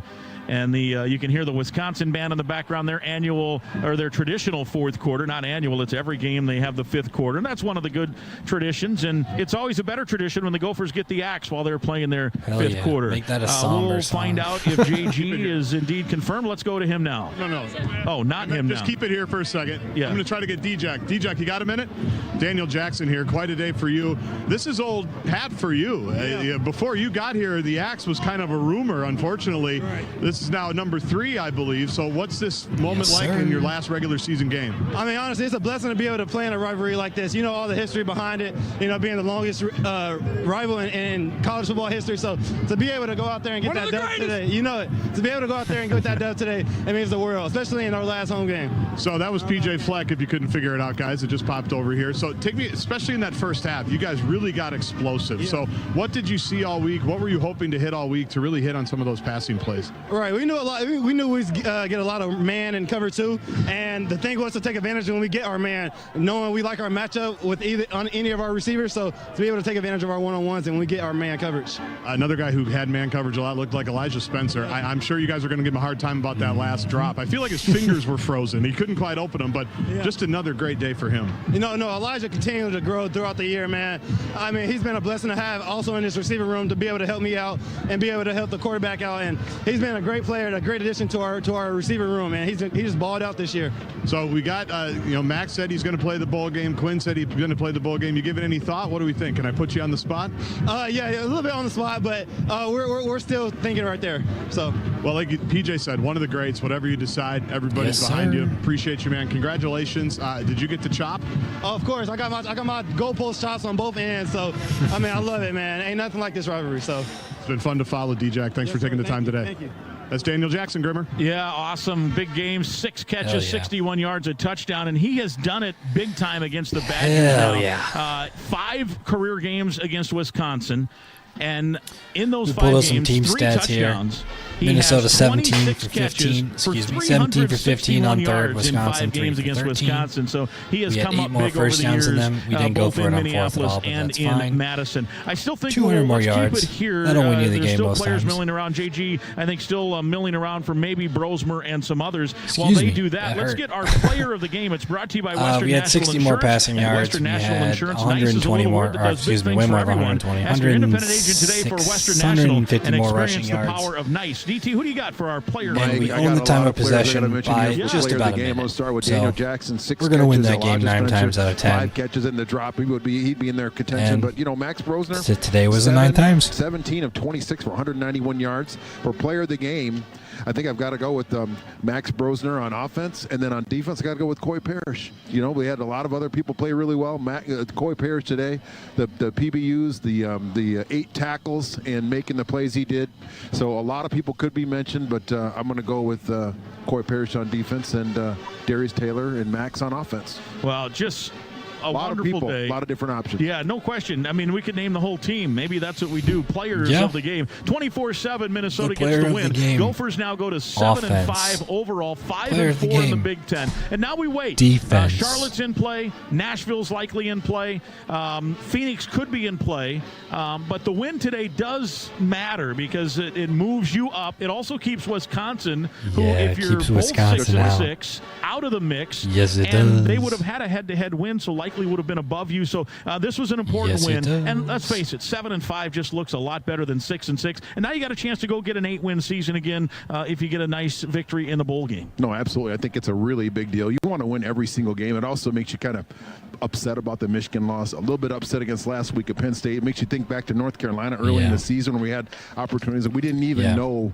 what we had. We had opportunities to end up with a 9-win season if we really wanted to. We had with Darius Taylor, so I think 7 is great. I mean, 7's great. 7's bowl eligible. 7's going to get us an opportunity to win 8, but we should have had 9 with the opportunity to win 10. This ending on a good note makes. I don't think we were going to win that Iowa game, but we could have won that Michigan game. We should have won that North Carolina game, and that gives us 2 right there. We should have won against Rutgers. We could have beaten Penn State. You can learn more at affinityplus.org. Could have been a 9-10 win season, but 7's all right. Opportunity to have 8. We things, not just as a we have the Axe, which is a huge recruiting tool, especially considering Wisconsin is kind of trending a little bit like this, and Minnesota might not be trending exactly upward, but we're on that, we're in the positive territory, and I feel like Wisconsin's a little bit in the negative territory, considering that they're bowl gameless for the first time in 20 years. I wasn't feeling great. It was a 21-0 lead. Things were going great. A couple of miscues, uncharacteristic, smart players making kind of some plays that just aren't characteristic, and all of a sudden this place, as people were filing out, started to get confidence, started to get hope. But you learn, you grow, and you react. That's one of the things that Coach... I'm going to call that for the game. We're going to go one last time. We're going to listen to the old rouser, and then we're going to give it a big raw before moving on.